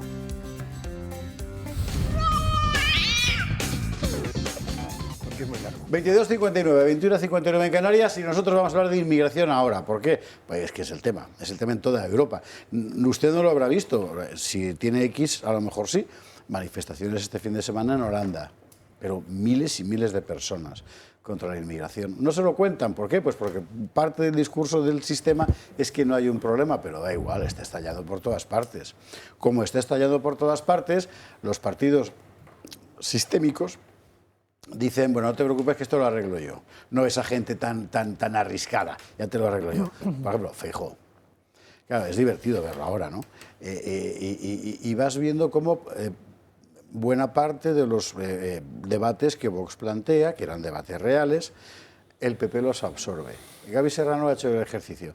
Limitado, no por Gaby, sino porque el tiempo es el que es, pero ilustrativo. Nosotros no queremos regularizar a nadie que incumpla nuestras leyes. Los queremos a todos de vuelta en sus países, a los que entren ilegalmente a nuestro suelo. Tolerancia cero con el delito. La pérdida de residencia será automática en delitos graves y la reincidencia no puede premiarse con la permanencia. El Partido Popular ha presentado en Barcelona su Plan Nacional para la Inmigración. Un documento que coincide con varias posturas sobre inmigración ilegal de Vox. Se han basado en 10 principios. La formación de Alberto Núñez Feijóo ha ido virando la posición sobre este tema, intentando atraer más votantes. Han querido distanciarse y diferenciarse de los de Abascal, pero sus posturas se están acercando más que nunca. Feijóo ha propuesto más seguridad y controles en las fronteras, así como acabar con las mafias. O se gobiernan las fronteras o nos gobiernan las mafias. Ceuta, Melilla, Canarias, Baleares, el Estrecho de Gibraltar y otras zonas donde existe mayor presión migratoria como los aeropuertos tendrán más agentes.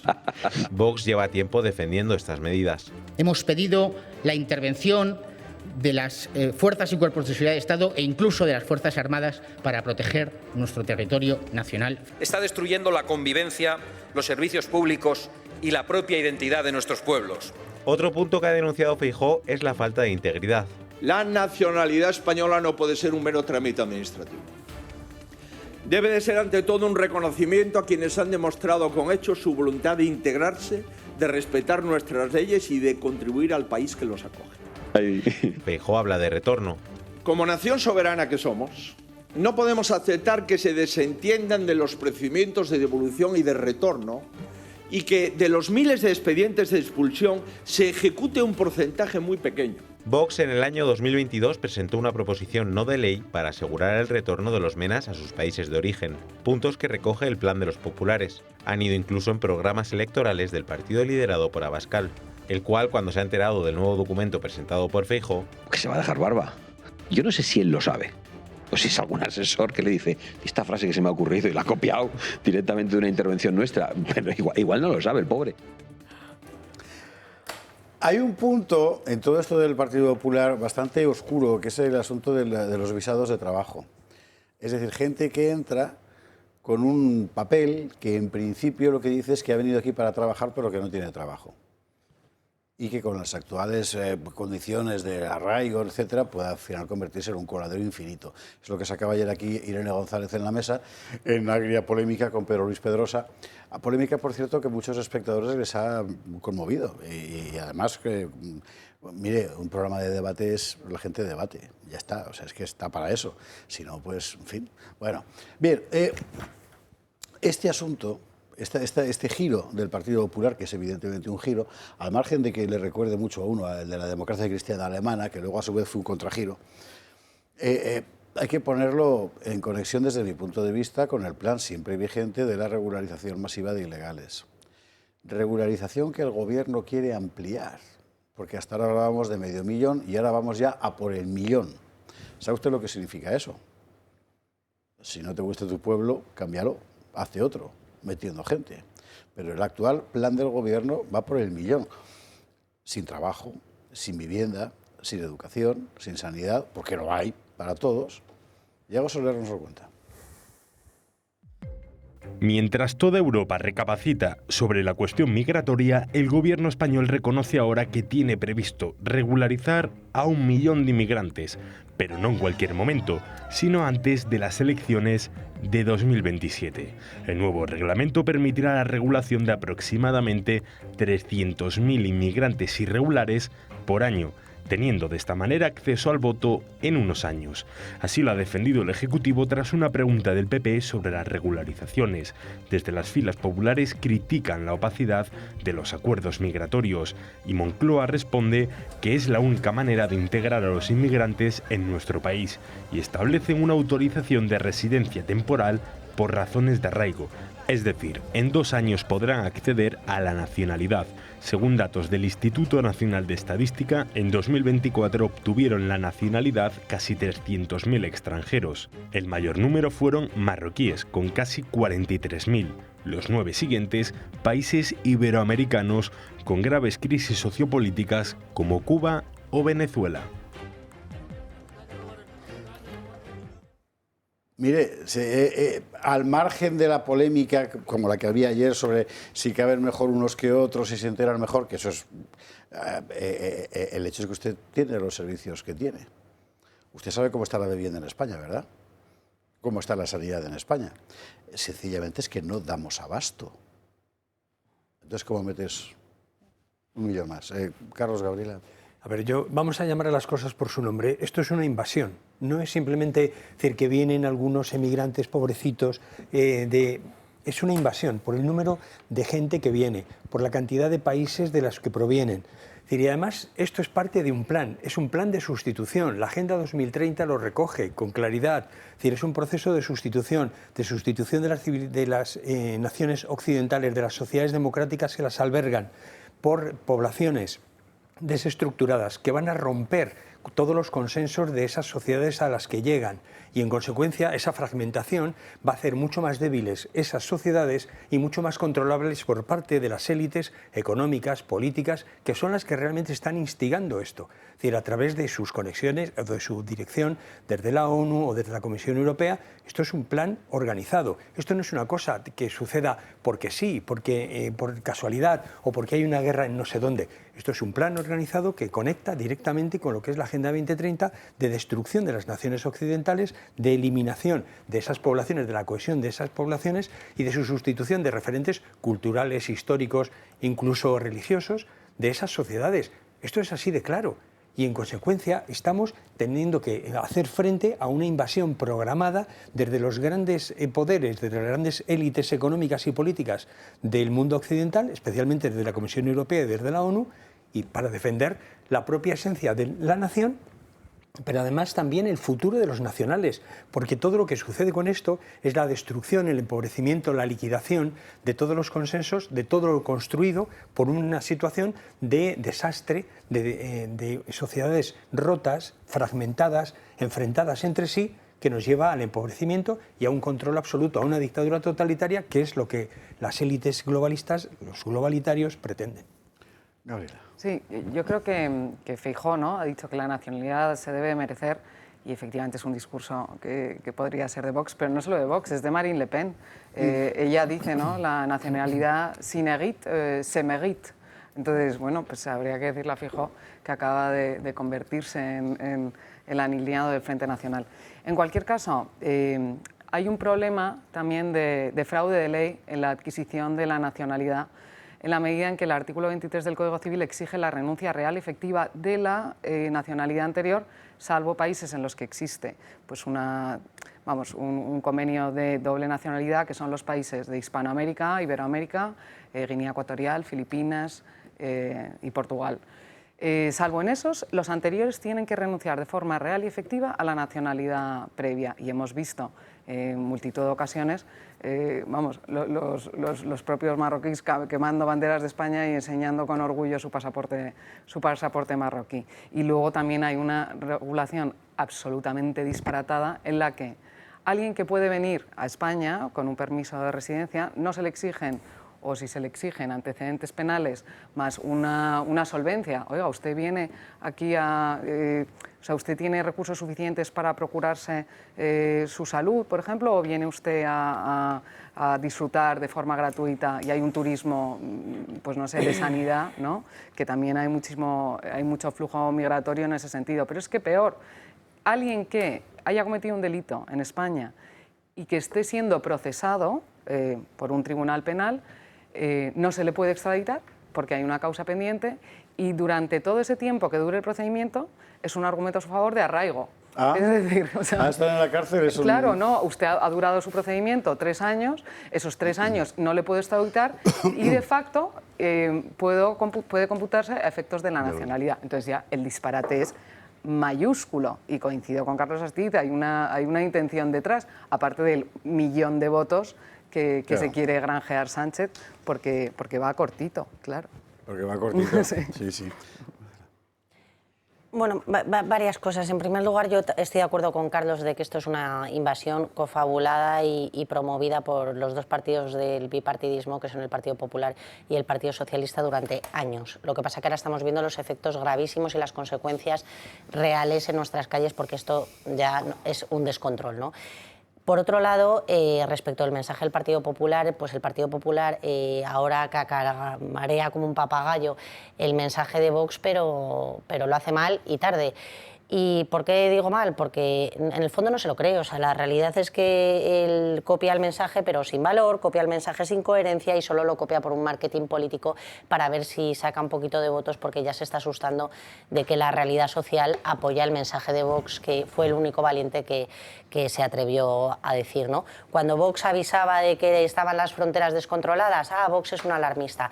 Cuando Vox decía que había que expulsar a todos los inmigrantes, por cierto, aplicando la propia ley del Partido Popular, que ellos mismos no han aplicado durante años, porque ya la ley del Partido Popular, esto yo siempre lo recuerdo porque es muy importante, ya contemplaba la expulsión. Y en este sentido yo creo que sí que hay que diferenciar claramente el tema de la nacionalidad y la residencia, ¿no? Cuando hablamos aquí de regularizar, muchas veces no es la nacionalidad, no es que seas un nacionalizado español, sino que tengas una residencia legal en España, que es esto que se adquiere a través del arraigo, etcétera, ¿no? Que al final se pasan X años aquí legales. Pero esto ya lo contemplaba la ley del PP, que conscientemente miles de ayuntamientos, miles de comunidades autónomas y por supuesto el Estado no han aplicado conscientemente, ¿no?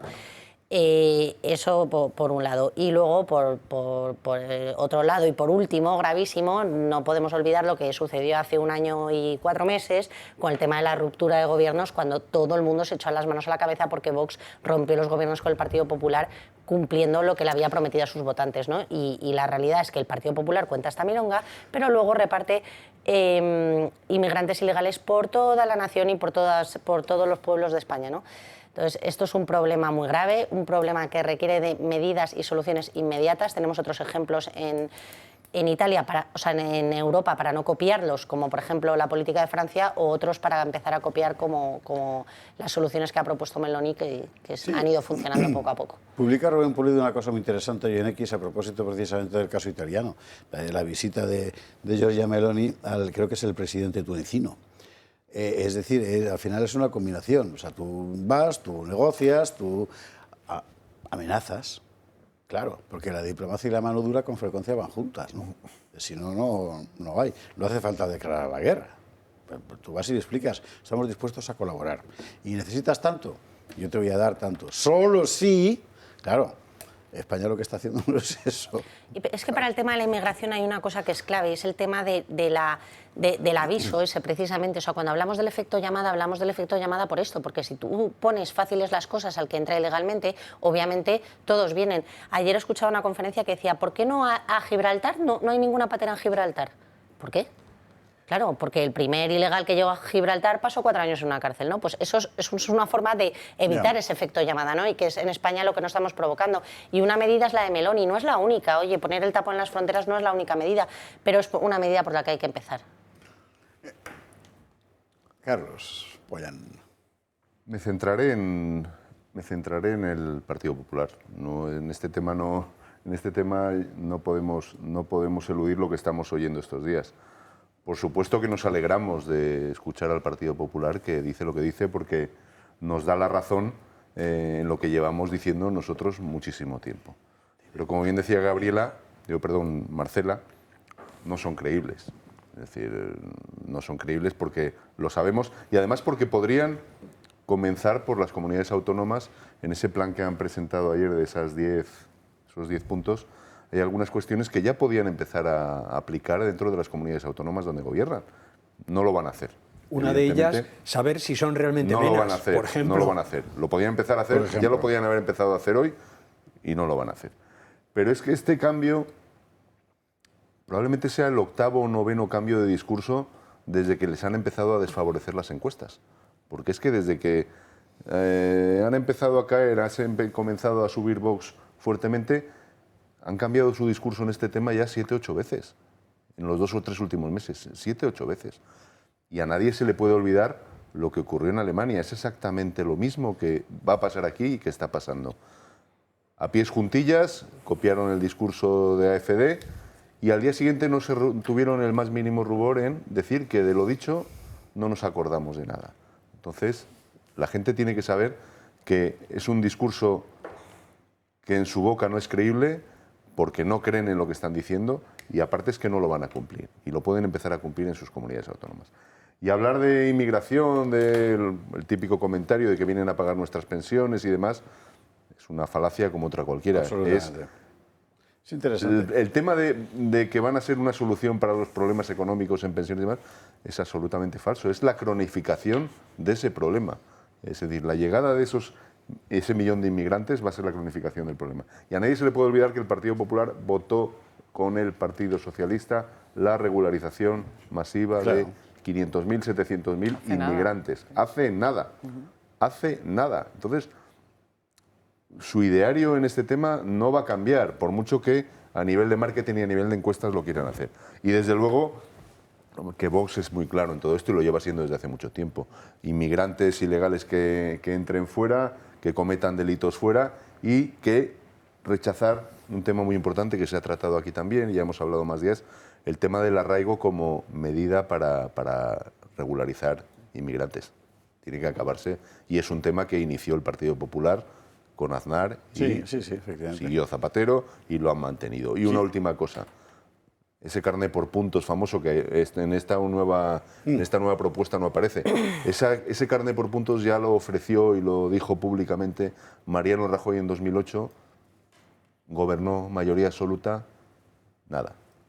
Solo una idea muy rápida, que hay un discurso también catastrofista diciendo, pero si ya son españoles, los 2 millones ya son españoles, ¿qué vamos a hacer con ellos?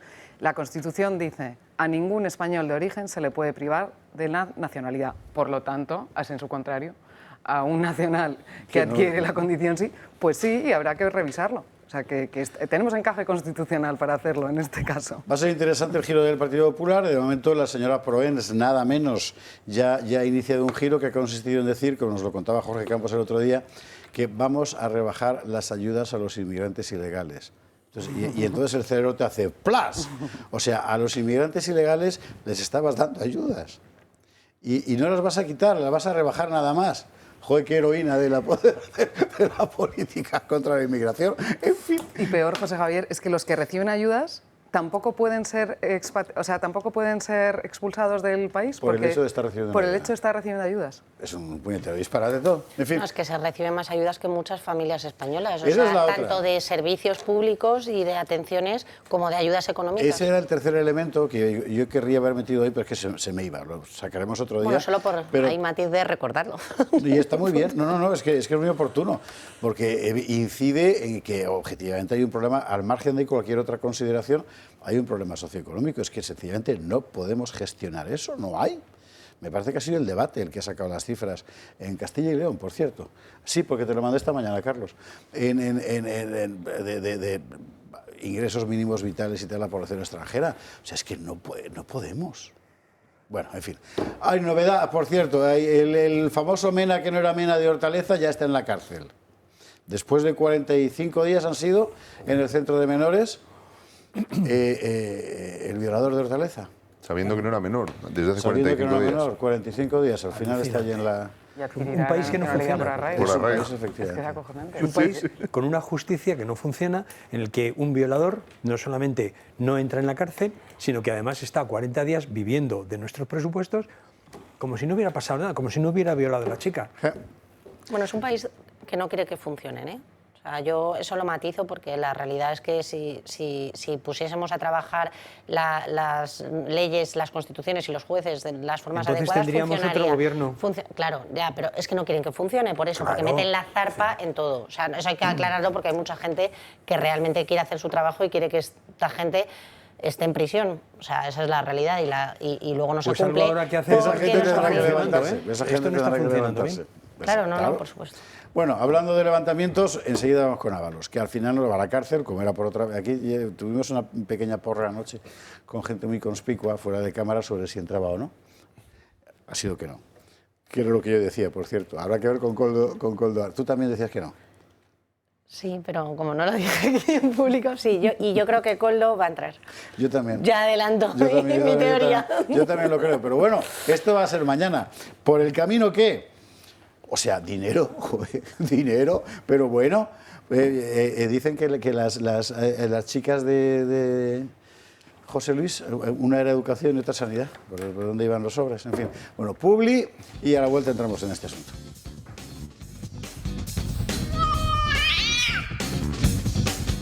...23, 25, 22, 25 en Canarias... ...que dice el juez Puente que está estupefacto por el hecho de que Ábalos siga siendo diputado. Esto se lo dice al Congreso, claro, no a Ábalos. Ha sido una comparecencia, una vistilla, ¿no? Se dice. Ahora me corregirán los innumerables juristas que hay en la mesa. Tensa, porque Ábalos es que es muy chuleta, él está actuando. Y además es un gran actor, como todos conocemos, ¿no? No sé hasta qué punto habrá colado, que me parece que no, su discurso. Lo que sí que es verdad es que no va a la cárcel, por diferentes razones que ahora evaluaremos. ¿Qué es lo que ha pasado hoy? Bueno, el resumen nos lo brinda Gloria Sacristán. El juez Leopoldo Puente deja en libertad a José Luis Ábalos. Era la cuarta vez que el exministro declaraba ante el magistrado por su papel en el caso Koldo a raíz del último informe de la UCO. Sin embargo, Ábalos se ha negado a declarar, argumentando que se siente indefenso. La expectación era máxima. Ábalos corría el riesgo de entrar en prisión y, aunque no ha declarado, parece que ha intentado alargarse en su justificación. Puente incluso ha tenido que cortarle en 4 ocasiones y ha llegado a reprocharle que el Supremo no era el Congreso. De hecho, Ábalos llevaba días tratando de evitar su declaración ante el Supremo. El último movimiento lo hacía 48 horas antes de su citación, al renunciar a su abogado, algo que el magistrado no ha aceptado. La Fiscalía no ha pedido prisión preventiva para el exministro, algo que sí han pedido las acusaciones populares. Finalmente, tras celebrar la vistilla, el juez ha decidido dejarlo en libertad, aunque señala en su auto que existen varios indicios acerca de beneficios económicos delictivos. También ha admitido en el auto estupor porque Ábalos siga siendo diputado a pesar de los consistentes indicios.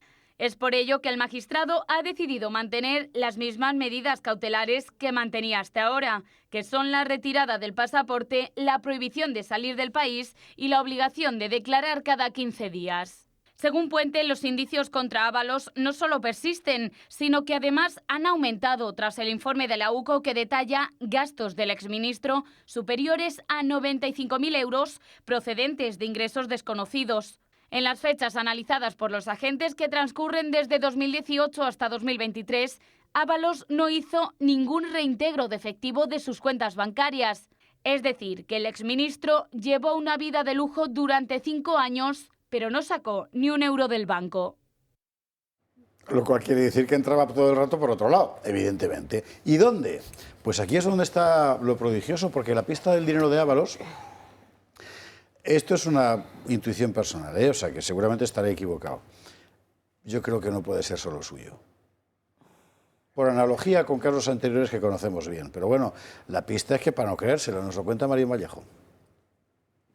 Hoy todas nuestras miradas se encontraban en el Tribunal Supremo por la declaración de Ábalos. El exministro se ha negado a declarar, finalmente ha quedado en libertad, pero ha sobrevolado la idea de una entrada en prisión por posible riesgo de fuga. Sin embargo, no hay que dejar de preguntarse dónde está ese dinero. Colombia, Perú y Panamá son los 3 países donde la UCO tiene puesta la lupa en este presunto caso de corrupción.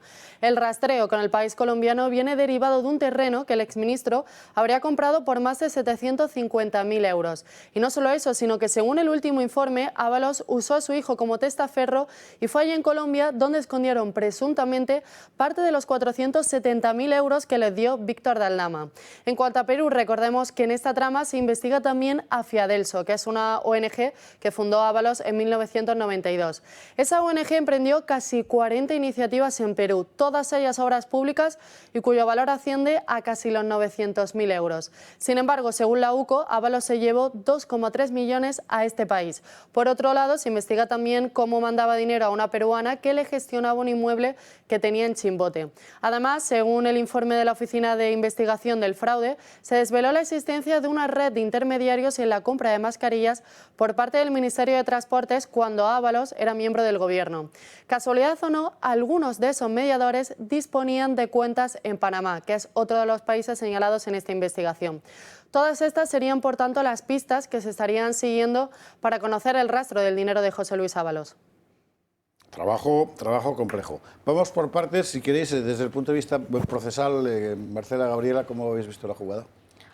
Bueno, desde el punto de vista procesal, o sea, hay varios aspectos a tener en cuenta. O sea, si él debería entrar o no y si había esos indicios o ese riesgo, ¿no?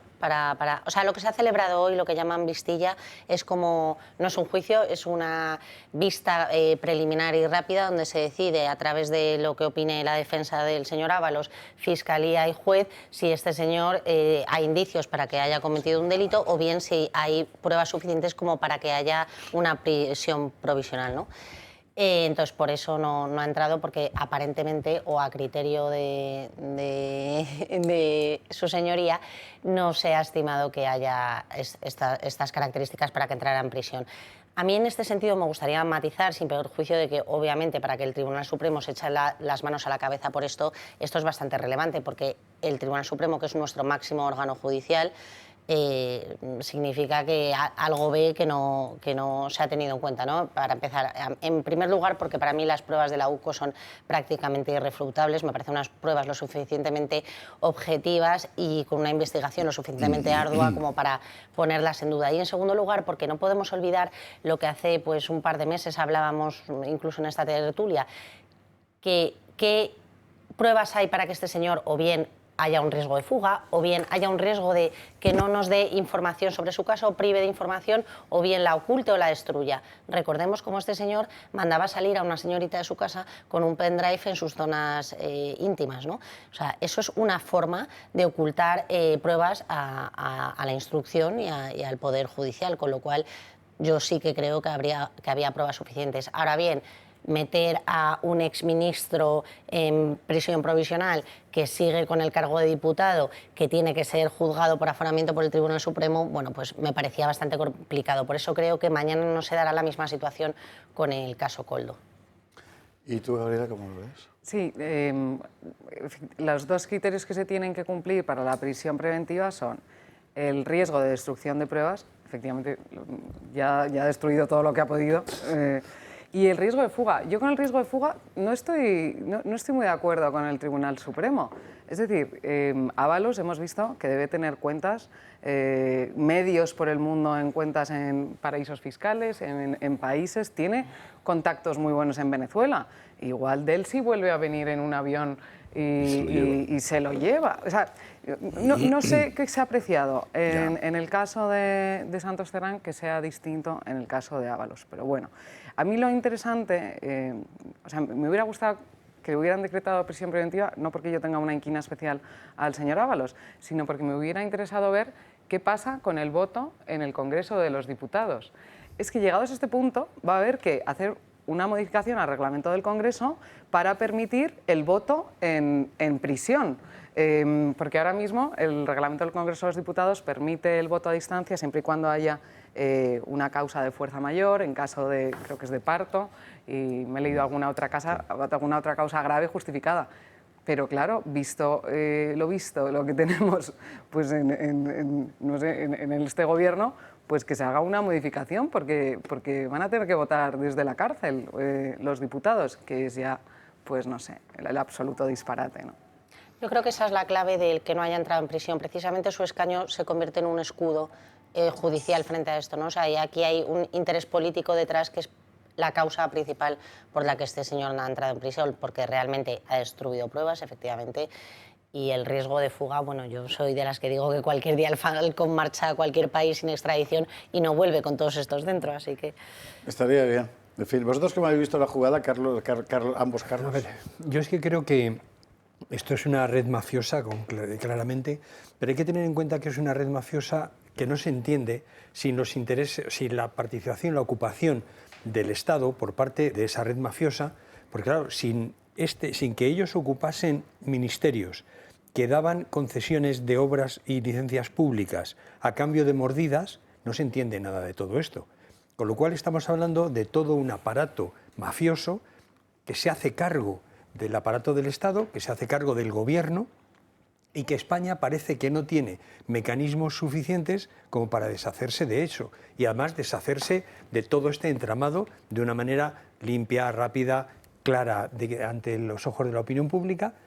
Y aquí corremos el riesgo de que efectivamente la cosa quede circunscrita a un señor como Ábalos, que parece un sinvergüenza putero y no sé qué, el otro que era el que le proporcionaba a las señoritas, pero lo que hay detrás es toda una estructura mafiosa en la que está la inmensa mayoría de los dirigentes del gobierno, de los ministros del gobierno, de los dirigentes del Partido Socialista, y no se entiende sin toda esa estructura cómo ocupan el Estado, cómo ocupan una parte muy importante del gobierno, y cómo además no se está investigando no solamente a determinado ministro, a determinado no sé qué, sino al conjunto del gobierno y al conjunto del PSOE, que se está lucrando o se ha estado lucrando aparentemente de todas esas concesiones.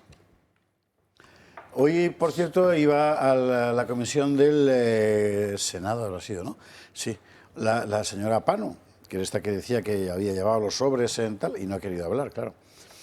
Y además tenía razón, porque como está en proceso, pero ha dicho que se ratifica en todo lo que ha dicho ante el juez, que por otra parte se ha verificado, claro. Esta es la señora, ¿se acuerda usted que decía que llevaba un montón de billetes en sobres? 90.000.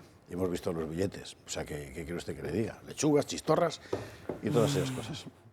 Creo que la parte procesal y técnica ya nos la han explicado Marcela y Gabriela con lujo de detalles, y yo comparto el planteamiento de Carlos. Yo creo que estamos no ante el caso Ábalos, Koldo, estamos ante el caso Pedro Sánchez, el caso PSOE, como queramos llamarlo. Del sí no se va a ir con Ábalos, porque creo que le había prometido fidelidad y amor eterno, y ya se ha dado cuenta que no es buen partido. Desde luego hay gente que desde que nace tiene su destino marcado. Este señor nació en Torrente y se apellida Meco. Entonces creo que con eso está absolutamente todo dicho. No podemos, sería hasta para un cameo de Torrente sería un personaje peculiar, ¿no? Pero bueno, fuera de bromas, este señor fue secretario de organización del Partido Socialista, igual que Cerdán. Cerdán está en la cárcel, este señor ha librado de momento. Estos señores recorrieron España con Koldo al volante y con Pedro Sánchez buscando los apoyos necesarios para que este señor se hiciera con la Secretaría General del Partido Socialista. ¿Quién se puede creer que Pedro Sánchez no sabe nada? Que Pedro Sánchez no sabía nada de todo esto, no sabía de quién se rodeaba. Entonces, no debemos de despistarnos, porque estamos hablando de un caso que tiene que ser el caso Pedro Sánchez y el caso PSOE, y que estamos todos convencidos de que ojalá pues tengan un juicio justo en su momento y les veamos donde creo que se merecen estar. Vamos a tener que volver a hacer, como hicimos en su día, un mapa para guiarnos con todos los hilos de la trama, pero recuerde usted que lo hicimos 2 o 3 veces y la última ya la cosa empezaba a estar bastante clara, ¿eh? La estructura y todo tenía una lógica siniestra, más no poder. Publi. Porque mientras tanto el gobierno sigue sacando cortinas de humo a ver si se esconde detrás, se trata de esconderse detrás del aborto, ahora de la prostitución, que es lo último que ha sacado Pedro Sánchez, con eso de que les paguemos todos las becas universitarias a las prostitutas. Es una de las iniciativas que, en fin, cosa llamativa que se le ocurre. Yo le recuerdo que los 1000 y pico asesores que tiene Pedro Sánchez en Moncloa no son especialistas técnicos en las diferentes materias del arte de gobernar. Son guionistas todos. Están construyendo relatos todo el tiempo.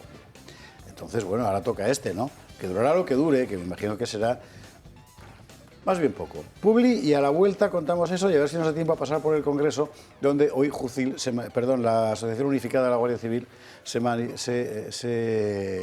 manifestaba contra Marlaska. Sí, ya.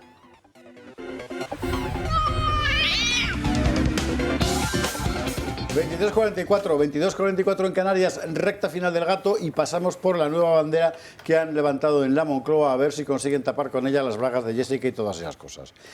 ¿Cuál es la prostitución? Claro, aquí dijo, fíjese usted, o sea, que lo que es esta mesa, Gabriela Camuñas, la primera, Para mí que todo esto, pero cuando empezaba a salir el asunto de las Jessicas y demás, todo esto le va a hacer daño con el voto femenino. Y yo, con esta sensibilidad de yeso que me caracteriza, no lo veía. Pero claro que sí, es verdad. Al voto femenino de izquierdas, todo esto... ¿Por qué? Bueno, porque estás viendo que son unos golfos, puteros, gañanes, una cosa impresentable. Ahora, ¿qué es lo último que han sacado? Que siempre será lo penúltimo. Una batería de medidas para arrancar a las mujeres hundidas en la explotación sexual y elevarlas al rango, perdóneme que ironice un poquito, es que los hemos visto. Y sobre todo los hemos oído, en fin, y elevarlas al rango de universitarias. Bueno, vamos a ver la información y luego lo comentamos.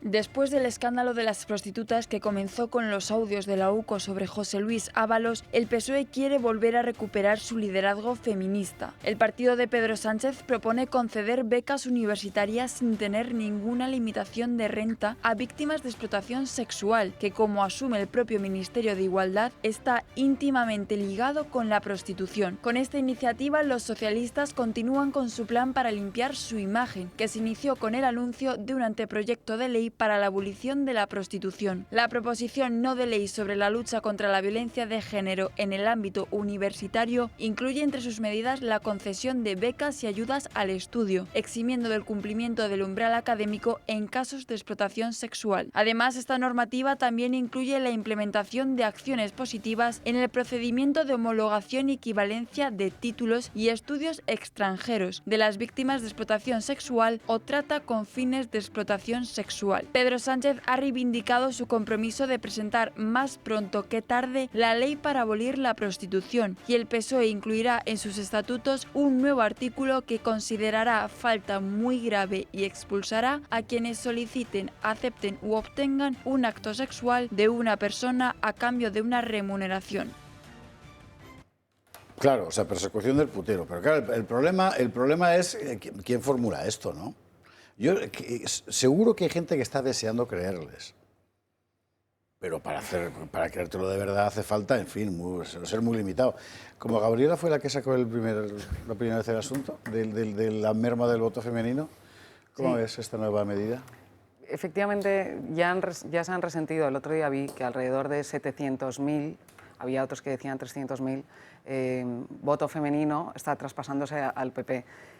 Con el tema del cribado de la mamografía, que ha sido un desastre, en la que han dejado otra vez a las mujeres tiradas sin diagnosticar potenciales cáncer de mama, pues efectivamente ha vuelto la cosa a estabilizarse. Yo creo que se van a ir a la abstención porque la mujer que votaba al PSOE, es que la decepción es absolutamente mayúscula porque es todo, la actuación respecto a la mujer es vomitiva. A mí que se abra el debate de abolir la prostitución, me parece bien. Hasta un reloj estropeado acierta 2 veces al día, dicen, ¿no? Lo que pasa es que no tienen legitimidad ellos para promover esta medida. En cuanto a las becas que se van a conceder a posibles mujeres que se han dedicado a esta actividad o que han sido víctimas de explotación sexual, pues se nos plantean y nos reíamos aquí un poco en la mesa, ¿no? ¿Cómo va a acreditar a alguien que se ha dedicado a esta actividad? No sé, se nos plantean miles de dudas y parece pues una medida simplemente para contener la sangría de voto femenino que está sufriendo el PSOE. También otro debate que han abierto hace poco, ¿no? Que es el aborto. Pues todo esto son medidas de nerviosismo por ver que la sangría del voto femenino es exultante. Y oye, urge un debate seguro, por la dignidad de la mujer, no solo las que se dedican a esta actividad, a la mujer en general. Y el tema de las pulseras, el tema del cribado de mama, el tema del trato que hemos visto que ofrecen a las mujeres los políticos, el Tito Berni, Ábalos, Koldo, hablando de que había que hacerle una limpieza, unas palabras que me da vergüenza hasta reproducir. Esto de verdad que va a ser diferencial, el voto femenino, y quien apele a la dignidad de la mujer y a políticas reales efectivas que las protejan, pues se llevará el gato al agua. ¿Tú lo ves igual? Sí, o sea, en parte sí. Yo desconozco si hay un voto femenino que ha huido del Partido Socialista, probablemente sea así. Yo creo que la dignidad de la mujer se defiende ingiriéndolo menos políticamente, porque cada vez que ingieren, la verdad es que nos la limitan. Esa es mi opinión y lo veo en el tema de las cuotas, que estoy en contra, en el tema como madre, lo veo en muchísimos aspectos, con lo cual, cuando menos interfieran, mejor.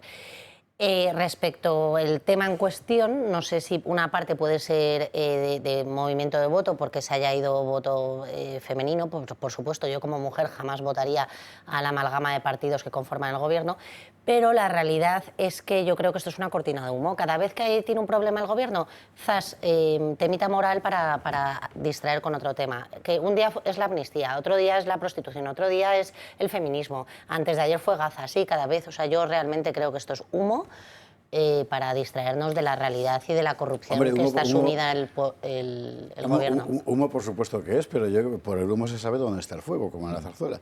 Y el color del humo aquí es muy llamativo, que esté tratando de incidir permanentemente en este tipo de cosas.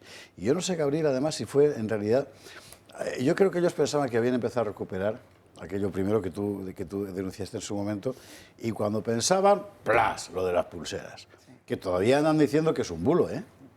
Sí, porque una cosa es un trato degradante que, de verdad, a toda mujer le hiere ver ese tipo de trato, ¿vale?, que has dispensado a una mujer, como si fuera absolutamente ganado, como si no fuera ya casi inhumana. La deshumanización Bueno, pero a mí me degrada cuando lo hacen con un no nacido, cuando lo hacen con un menor, cuando lo hacen con un anciano, cuando lo hacen con... O sea, a mí me degrada en general cuando degradan a cualquier... Está clarísimo, pero ellos han sido los que, en teoría, defendían el feminismo bueno y el que iban a defender a la mujer. Bueno, el mal llamado feminismo. Pero era su pancarta. Sí, era su pancarta. Entonces, es mucho más hiriente ver que son ellos mismos los que dispensan el peor trato degradante posible, casi deshumano, casi cual objeto. Entonces, eso apela de tal manera a la mujer que ha votado socialista que por ya propia conciencia moral se va a la abstención. Yo no te digo que vota fijo, que vote Vox, pero que se va a la abstención. De todas formas, ¿cuánto creemos que influye todo lo que hace el gobierno en los votantes de a pie? Quiero decir, porque no hay más que ponerle una alcachofa a cualquier ciudadano de a pie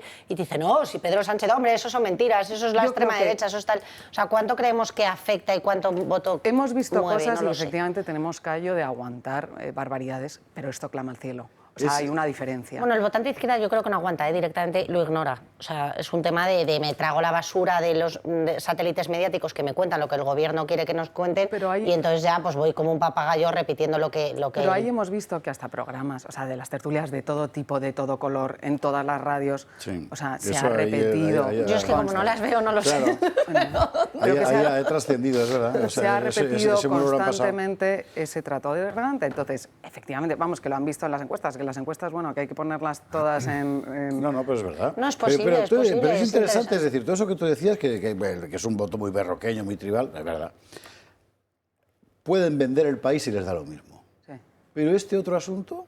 Les apela más. Les ha tocado y es una cosa... Y lo de las pulseras, porque todavía el trato degradante es, vamos, intolerable y absolutamente infame.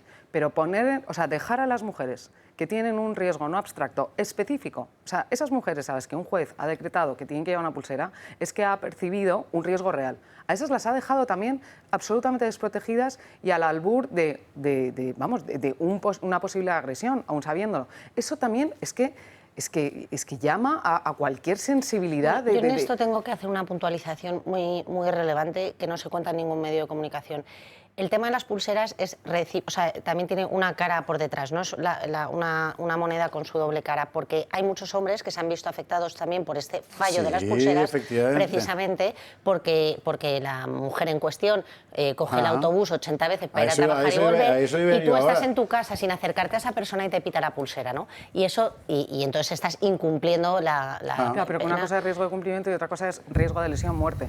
Bueno, el riesgo de cumplimiento tiene muchas implicaciones penales incluso, y psicológicas también. Que llamó un señor el otro día a comisaría diciendo, oiga, que me acabo de encontrar con mi ex en el súper y no me ha sonado nada. Que aviso yo. O viceversa, o que te suena y tú no te has acercado, que estás en tu casa en la cama y esta señora está pasando por debajo, o sea, eso también pasa. Carlos Astizarro. Muy rápido. Vamos a ver. la gente en el PSOE, es decir, los militantes del PSOE, los votantes, una gran parte de los votantes del PSOE, hombres, mujeres, animales o cosas, no tienen una capacidad de abstraerse de cualquier problema de su partido, porque tienen una visión absolutamente religiosa del asunto, es decir, increíble. Hay una cuestión clarísima. Es decir, recordemos que en julio pasado, el Partido Socialista anunció públicamente que iba a expulsar a todos los militantes que tuviesen relaciones con prostitutas. Todos los clientes de la prostitución serían expulsados. ¿Cuántos han expulsado? ¿Cuántas mujeres del PSOE, de militantes del PSOE, dirigentes del PSOE, han dimitido después de todo esto? De la cascada de puteros. No, que yo conozca ninguna. Pero no solamente eso, sino que además estos tipos, los votantes, no se encuentran más que una información que es la que les da Radio Televisión Española y similares de satélites mediáticos, como decías tú, y hasta que la calle no recoja realmente esa indignación en pintadas, en manifestaciones, en octavillas, no se van a enterar. Y no solamente eso, sino que además le creen a un tipo que labra su carrera política, su carrera económica, con saunas de putas, de prostitución. Y de putos. ¿De qué estamos, y de putos. ¿Y de qué estamos hablando? Es decir, ¿cuál es el nivel moral de todos estos votantes? ¿Cuál es el nivel moral de los electores? Pues muy bajito. Pero como estamos en la España del chascarrillo, a lo mejor no, en otro tipo de políticas no se han enterado, pero hay cierta... o sea, las conversaciones han sido, oye, que mira lo que decía Ariadna, mira lo que decía Nicoleta, mira, fíjate qué barbaridad. Sí, pero ¿cuántas sí han que se dimitido? han ¿Cuántas diputadas? ¿Alguna diputada que haya dicho, oiga, yo esto no lo acepto? Ninguna va a dimitir y la Casa Política no dimitirá, pero que yo sí que creo, habrá una parte muy politizada de las mujeres que les da igual y da igual lo que les digan y que denigren a otras mujeres, pero todos somos... de alguna manera, hijos de nuestro tiempo. Yo estoy de acuerdo con Gabriela. Al PSOE le queda solo la charo primordial. Sí. Tenemos una sensibilización especial también con el tema de la mujer, que ha sido un tema que le han dado mucho bombo. Pues esa sensibilización con el tema de la mujer ahora les juega en contra, en el que no es voto femenino absolutamente politizado. Anaís, el nombre de la del pendrive que decía antes Marcela, ¿se acuerda usted? Quería hacer la intervención de una señorita que sale con un pendrive de Casa de Ábalos con... Anaís, pero no nos acordábamos de ella por el día de gloria que tuvo, pues hay que recordar su nombre. Yo muy breve en este tema, yo creo que ya lo habéis dicho todo y habéis dado la versión, además la visión femenina de lo que pensáis de este tema. Yo creo que es esto de las becas para las prostitutas es pues un lavado de imagen a la vista de lo que ha salido en todos estos informes de la UCO, que no hay ninguna duda.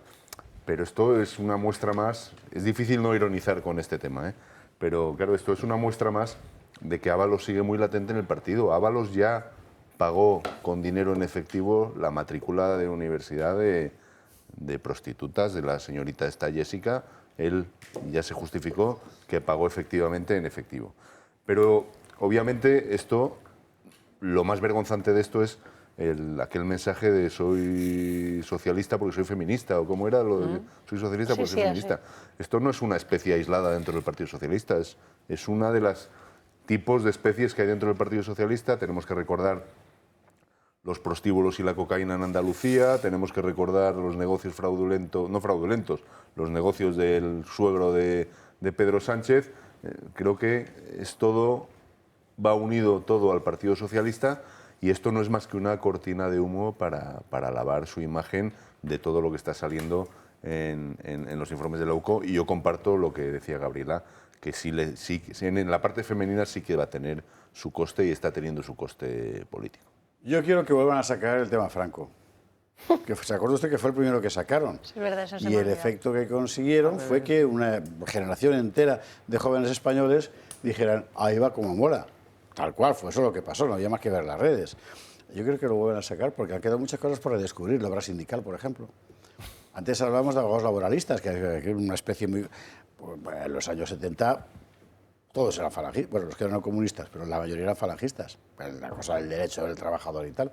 Los otros efectivamente eran los comunistas, pero eran los menos. O sea que yo invito al gobierno a que vuelva a sacar el tema Franco porque a todos nos vino muy bien, ¿no?